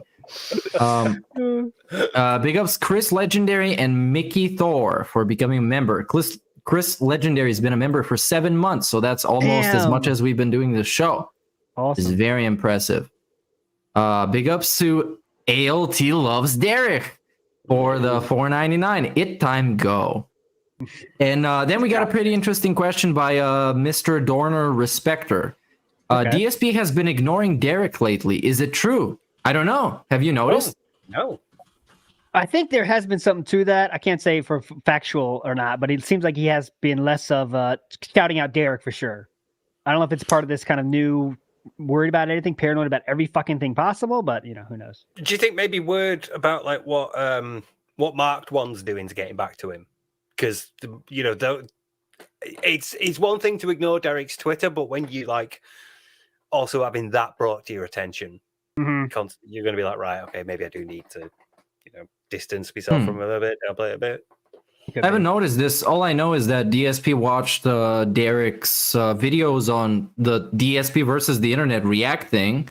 And as far as I'm concerned, yeah. But there was I noticed there was some where Derek had to spam a lot to get his message read. He had to spam a lot more than usual. So maybe DSP is kind of having enough of that. And also, Derek is a freeloader, dude. Now Jinx is the superstar. Jinx is the GOAT right now. He's the current meta. We'll talk more about Jinx, I'm sure. But anyways, next up is Vikes. Big ups for the super chat. Craig Cumming now. He said, didn't know you were live. Well, I guess he did now. That aged badly.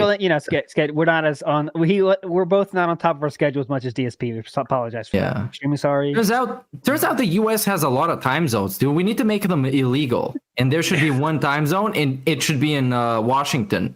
And it should I just randomly decided that. It shouldn't change for 6 months of the year.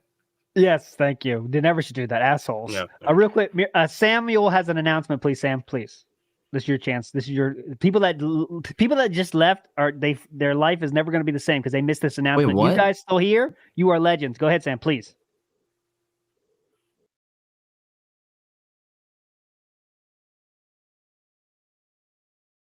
Holy shit! Massive W. Massive. Set up the forward right now. I'm doing it. Give me the link, Sam. Go ahead, Meerkat. Continue. Anyways, big ups to Short Vault. With all his legal talk and analogies, I wonder if Phil understands the concept of the court of public opinion. No, it's the sandwich shop of public opinion. the Burger King of public opinion. And I would say that the court of public opinion has declared guilty, and it's now dismissed. So that's it. He had his chance to pitch his. Yeah. Sorry, Sam was muted. God damn it, Sam!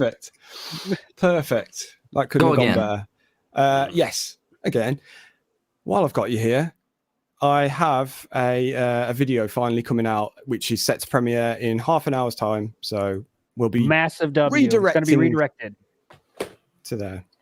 There we go. Massive W. How long is it? Please let us know how much content we get here. It is just under half an hour. Damn right. Approaching to see with the dead numbers. He's working his way there. I was actually going to do that on Sunday. I've got. What content we're getting? Steve had released a video. Now Sam's released a video. We're going nuts. I've got another one coming because I felt like, you can't have like your first video back for ages be just about his hair. So okay, next up is On Paper. Who says his reaction to Armored Core 6 is ridiculous, which I kind of feel guilty about because I watched that react and I saw him react to it, and I have absolutely no memory of that. Yep. Apologize. I don't know So what he that didn't is. know what it was, did he? Wasn't he like, oh, it's from FromSoft? Whoa! And it's like, well, yeah. Any fan of Avatar knows. He was just saying the stuff on screen, as far as I remember. It's like, oh, it's gonna have like mechs fighting. Wow, like this is interesting. That's like being impressed that like Forza has cars in it. That's what Armored Core is. It's mechs fighting. GTA, you steal cars, dude. Whoa.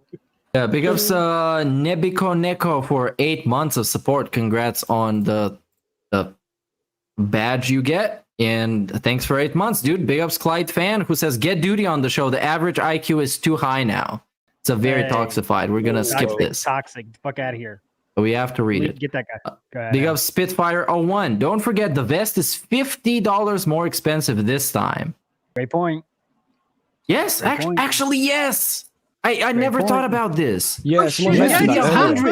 Yeah, fuck. Yeah, right? So that's fucking inflation, boys. Get up. True. Get with the times. I know it's hard for everyone, so I'm asking for $50 more this time. Sounds good? It's hard for me too, you fucking idiots. Anyways, Prophet makes a very inflammatory super chat against me saying, speaking of fingers, Meerkat, let's see it. Oh, let's see it. Here is the finger. There you It's go. very normal. The It's a very iconic normal finger. I've The both very seen and normal. felt It's kind it. of It's very bent. normal. There you go. Oh, you felt it. Yeah, yes. Anyways, that one fucking big picture, up- there's one, why you said that though? We should say there's one fucking sticker on our Yes. Discord that does look strange. That's it. It looks strange. It's not strange though, guys. It's From the there's no interview, No, it's number. bent. Like it's bent. Look at it. It's bent, but it works wonders. It's great. Hit me up. I can perform. Anyways, Very long. Very long. Flaps. Flaps. You should have brought that up while Craig was still here. Showed the finger. Hey, no, stop this. Derek's getting aroused right now. Stop this. Shout out to Vikes for the super chat. DSP's favorite soap opera, All My Children. Okay, it works. A 6 out of 10. Yes, Steve might big ups say to more, though, Ice I think. Age. Yeah, Steve? What? How many points out of 10, please? Yeah. I'm with you. It's 6 out of 10. 6? Okay. Thank you, It thank you. doesn't do much 6 with out. the word, but don't change it or anything, but it works as is. So Yeah. Unlike ALT's favorite soap opera, All My Grandchildren. All right, 9 out of 10. 9 out of 10. That's not bad. Yeah, shout out to Ice Age for the super chat. She, Cat, is Schrodinger's wife. She's somehow the most important person in his life, yet we never hear anything about them doing anything together. Great comment. And counterpoint, they watch other streamers together, and she plays video games. There you go. Let me rephrase that. She watches games and Phil walks in while she's watching other people play. That's the truth. Go ahead, Steve. she's so important that he doesn't really do anything for her birthday or their anniversary. Oh, who needs that? Yeah, Who needs yeah. it? You should know it's just another day when you're married and you operate a household. Valentine's Day? Fuck. Want to go to the chocolate shop? I mean, I don't know. What are you thinking? All right, though, devil's advocate. When you're married for life. So why does the anniversary even count? You're going to have an anniversary until you die, so it doesn't matter. It's It can just be an like excuse to- whatever. Yeah, Can your fair, but- girlfriend hear you? Yes. No, It's she's just she's probably sleeping right now. It's an excuse to give something that your wife looks forward to. That's it. That's all the reason you need. There you Just go. like Thank you. They're still that. They're still in that period though. They've only been married 3 years. I get when No. you're like, when you've been together for like 37 years or something like that. You are probably a bit like more inured to it, but at this point in the marriage, should Yeah. still be like, hey, it's like our anniversary. Let's, I've got you something. Let's go out for a nice meal or something. Not let's a DoorDash sushi, and you can stay in while I go and pick up cat litter from Costco. Yeah. Next up If is you think- yeah, go ahead. Bojangles. We're done. Change Uh, topics. Go ahead. DSP Talk is the only time Craig makes money. Bum. Which is very toxic and untrue. Factually untrue. You're banned now from the internet. I'm cutting off your internet line right now. I have a big scissors. I guess. Big ups Brianna for 5 months. Big ups Lubo Smiley. Hey Craig, have you listened to Meerkat's interview song? Also, you can still live a normal life outside of the vortex, but that window is closing fast, buddy. Yeah. I crossed that line when we started the show. I think ALT, I told you to make Craig listen to the song. I was very adamant on that. And you said he liked it. He did like the song, yes, but I wish I asked him. I wanted his live opinion would have been pretty hype, but he definitely listened to the song and loves everything. He fucking loved the Michael Jackson song. He loved your song. He said it was amazing, in fact. Yeah, it's a fun song. It's fun. Yeah. You can show screenshots. Pull them up right now. Show the screenshots. You doctored them. They're doctored screenshots. Send them to my email. I will. Big ups Mac Uno for the super chat. Which came first, DSP's dream or Craig asking him for an interview? I'm sure it was DSP's dream. That was like last year. Dream, yeah. You should never forget, it's the best start to this whole thing. You can't imagine a more DSP start, can you? It's like, it's fucking godlike, man. I love that stream. It's like, you guys, I have an exciting new fucking reveal. I want to be interviewed.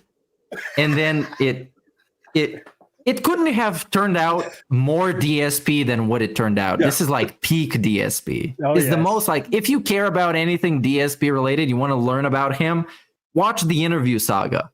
Oh shit, that's what I should have asked Craig. How do you feel about being Secret's #1 of 2023? Oh yeah, that's a good question. Yeah, guaranteed. Sam, please pull that up. I'm awesome at screen grabbing. I gave Sam the screen grab. No, 2 seconds. I didn't know you could present evidence so fast. Come on, I'm used to back and forth for a week and hesitation. What if somebody hacks your account right now? Dude, how did you have time to Photoshop that?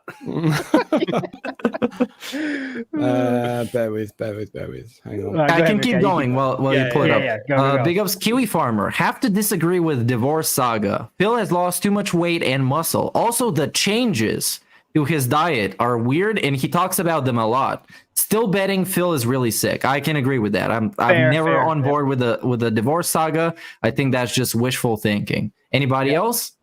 Can I defend my position? Yeah, because I think that, like, obviously his diet was not the best to begin with. Not only is it just like it's been catching up to him for a while now, but she's not there to do any cooking now. She's not there to do any gathering of food or like ordering of food in advance or anything like that. It's all him now. So his diet's gone even more shit because now he's even lazier. So can be accounted for that, man. And I'm not sure if that was your British accent or not. When you said Kat is not up for doing any cooking, did you mean cooking or cucking? Because I'm not exactly sure. Both technically work. Careful. Because I mean, it's not cooking if you've left, is it? No. And you're now with the person, so that's just boning. Do both. Yeah. All right. Here's some food. Hey, there we go. Enjoy. Proof. There we go. It's I the did hear proof. seriously amazing stuff is the exact words. Excuse me. Undersold it. There we go. Some food for thought from eBloke. Could Phil's health appointment be with a shrink? And I would say no, unless they're gonna shrink his ego. Zero chance. Zero chance. Phil is one of the people that thinks shrinks are for like crazy people. 100%. Yeah. I think when he says he wants to get help or like you help him, it's in the ways that he determines. He decides the ways you help him. Yep.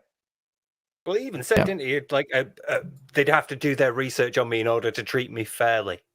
You know, and it's like, that's not how that works, mate. No.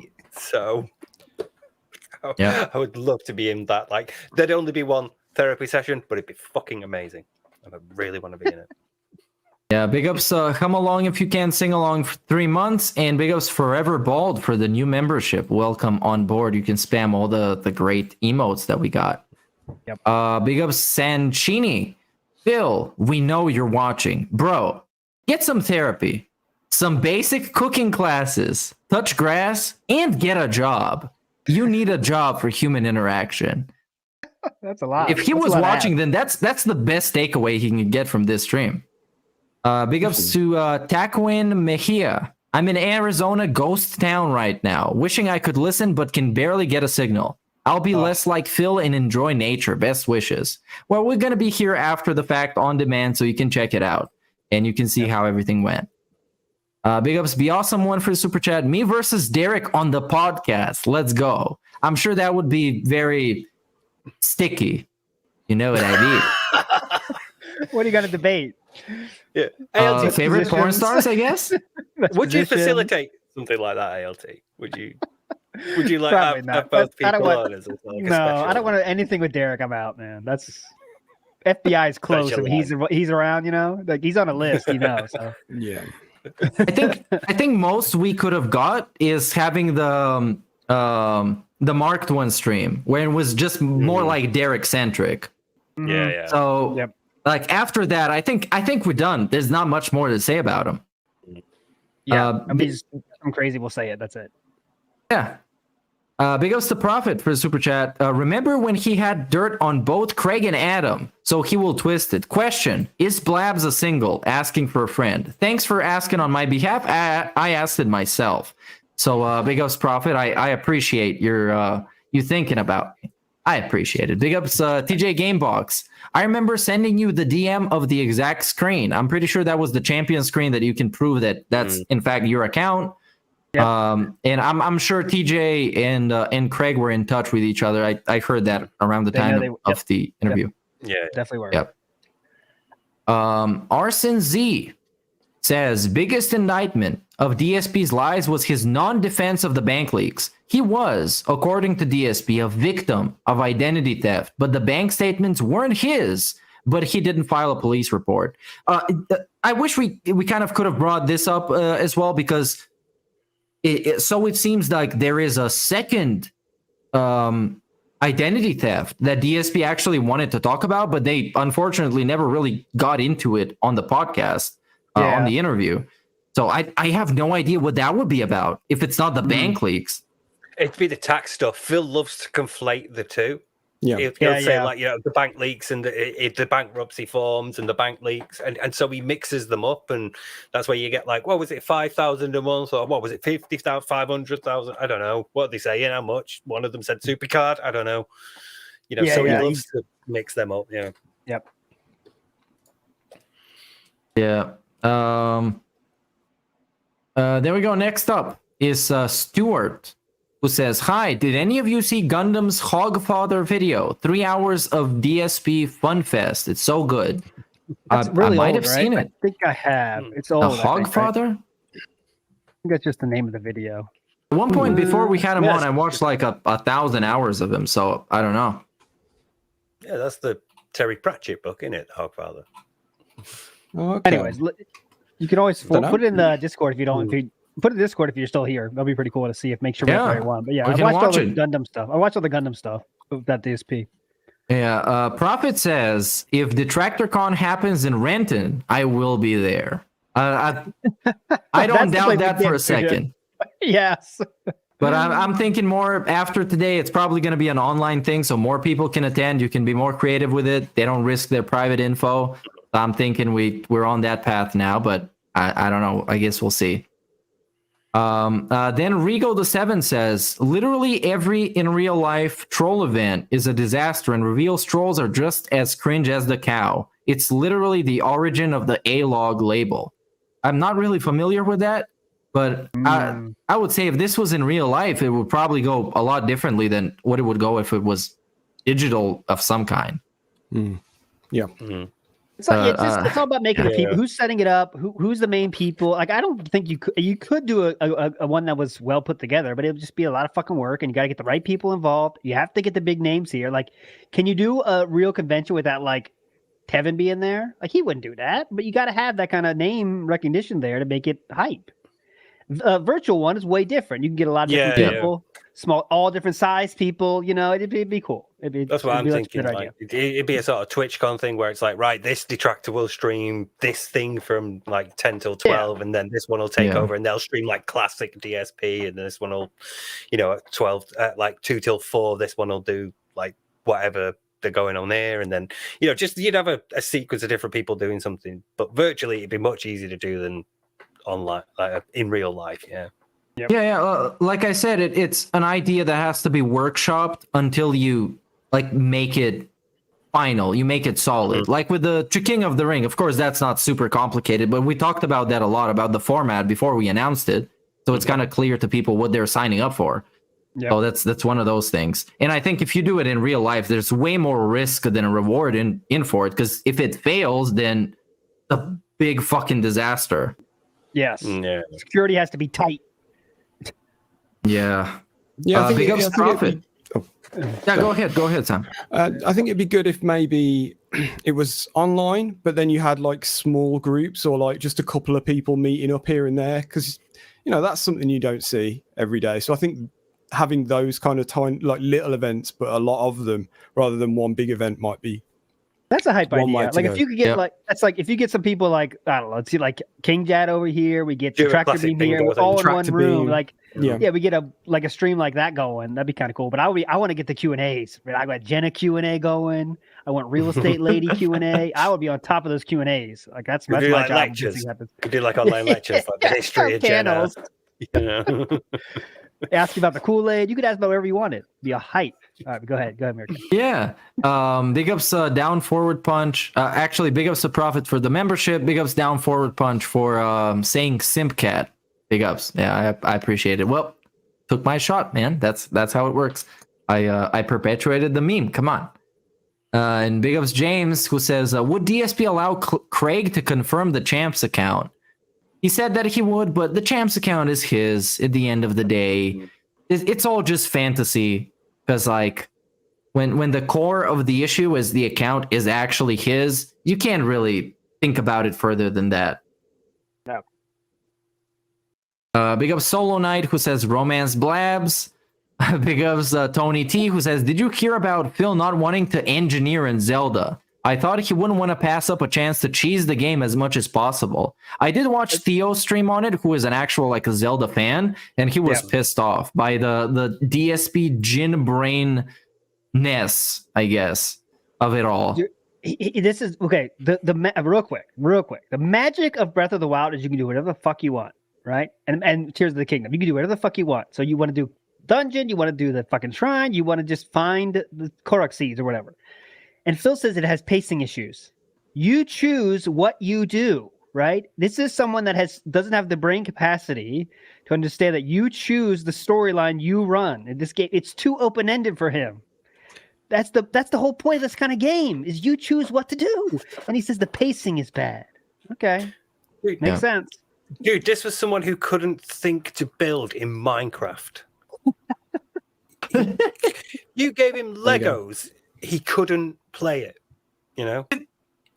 That's great you're bringing that up, because he needed schematics for like a Jasper statue to build him in Minecraft. That shit was amazing. And I've also seen people build like actual robots in Tears of the Kingdom already. It's been out for like a week, I guess. People have been building insane shit, and he can just build like, I don't know what, a stick with a fucking pointy end. Yeah. Fuck me. Big ups to Prophet, who claims that my finger is AI generated. No AI can make up a finger this perfect. It's perfect for all kinds of purposes. This is the next step of evolution. Look at this finger. This is what you aspire to have. You have any idea how cleaner his ears and nose are compared to Phil's? Yes. Because of that finger, advanced enough to get round. Oh, guys, YouTube recommended me a video about how to clear your nasal passages. Yeah. Me too. Oh my god. I get bad back, like decompression shit. Yeah, the back thing, yeah. I put that on WPIG. Don't worry, guys. You can see it. Yeah. Big ups to Blask for being a member for 7 months. Then we got Short Vault, who says the DSP soap opera name is Begson's Creek. As like Dawson's Creek. Dawson's Creek. That's an old style show. People only my age will understand the Dawson style Creek. So you should have gone for like Creek. Reek. There's a right there, and And big ups Turtlehead 2 for the final contribution. And he says, have an event near his house. He would freak out. We should have like a cherry juice stand right by his gated community gate, like right next to it. The place which is legally allowed and is the closest to his gated community gate. The billboard's the best idea, though. The billboard. That's what we got. Yeah. Billboard is a totally. It's like the cleanest op ever. You know what I mean? It's like it doesn't affect anybody. It's something only we understand. It's beautiful. But is that it, Meerkat? We're done. That's it. That's it.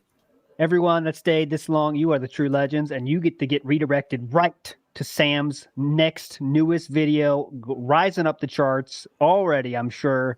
Actually, no, because you haven't seen it yet. But you're going to see it as soon as the show is over. We'll see you again tomorrow, 4:30 p.m. for our usual groupthink show. We can do a decompression of this show. We'll explain all that happened today. We'll just say it all again. It's going to be awesome. We'll decompress with that. Then we'll get to your messages, and we'll get to a few fun things. And I think we're going to debut a song put together by Meerkat, Bob Starsky, ALT Insider, and Ludwig World Order made the AI video for it. It's going to be hype. We're going to premiere that tomorrow on this very show, 4:30 p.m. Eastern Standard Time. If you're not hyped now, I don't know what can make you hype, my friend. Last final words, please. Cerebral style host, go ahead. Let's just hurry up so we can get to the daily wrap about the decompression of this stream. Yes. Because we need to get that done before. Start changing the layout. Yeah. All right, creative style host, please.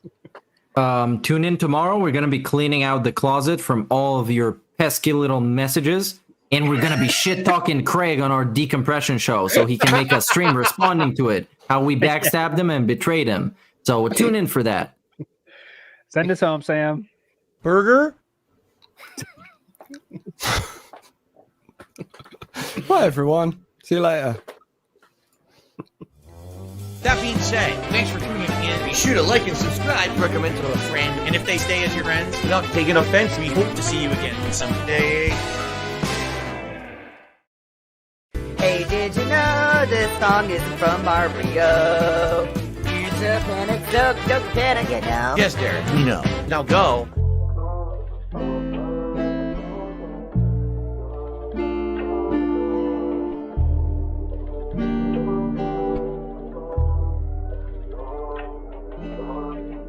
This one goes out to the one and only, the big cat, the fat cat.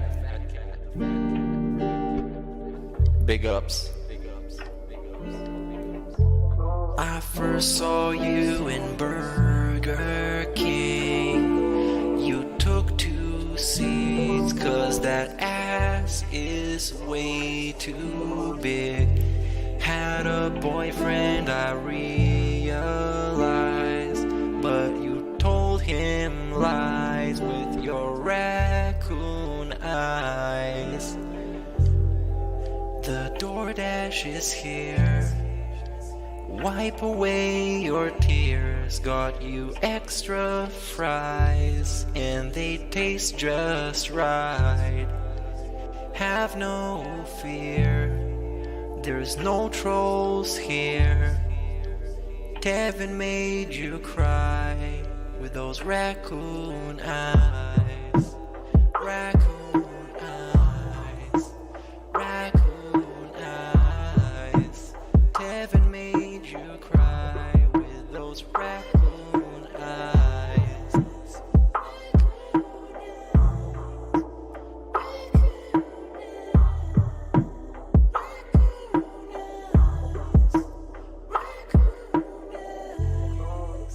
Take you power walking on the beach, feasting on some sushi like you were the queen. Let me run some errands while you sleep. I can watch you play Skyrim all day this week. Have no fear, there's no trolls here.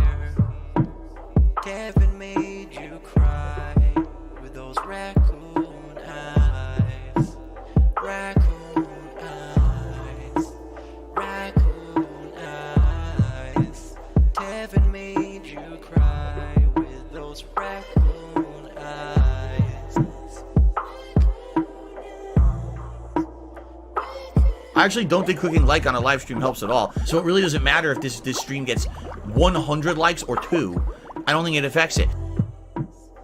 in reality, like I tell you guys, every day when I wake up, that's the best day of my life. I feel like this next day is awesome. I have a beautiful wife who I love so much. She loves me, and a family, Jasper, and you know, the things we get to do together. You know, I definitely want more time with them and more family time, but I absolutely love Flamethrower my life burger today compared to how it used to be. Seriously.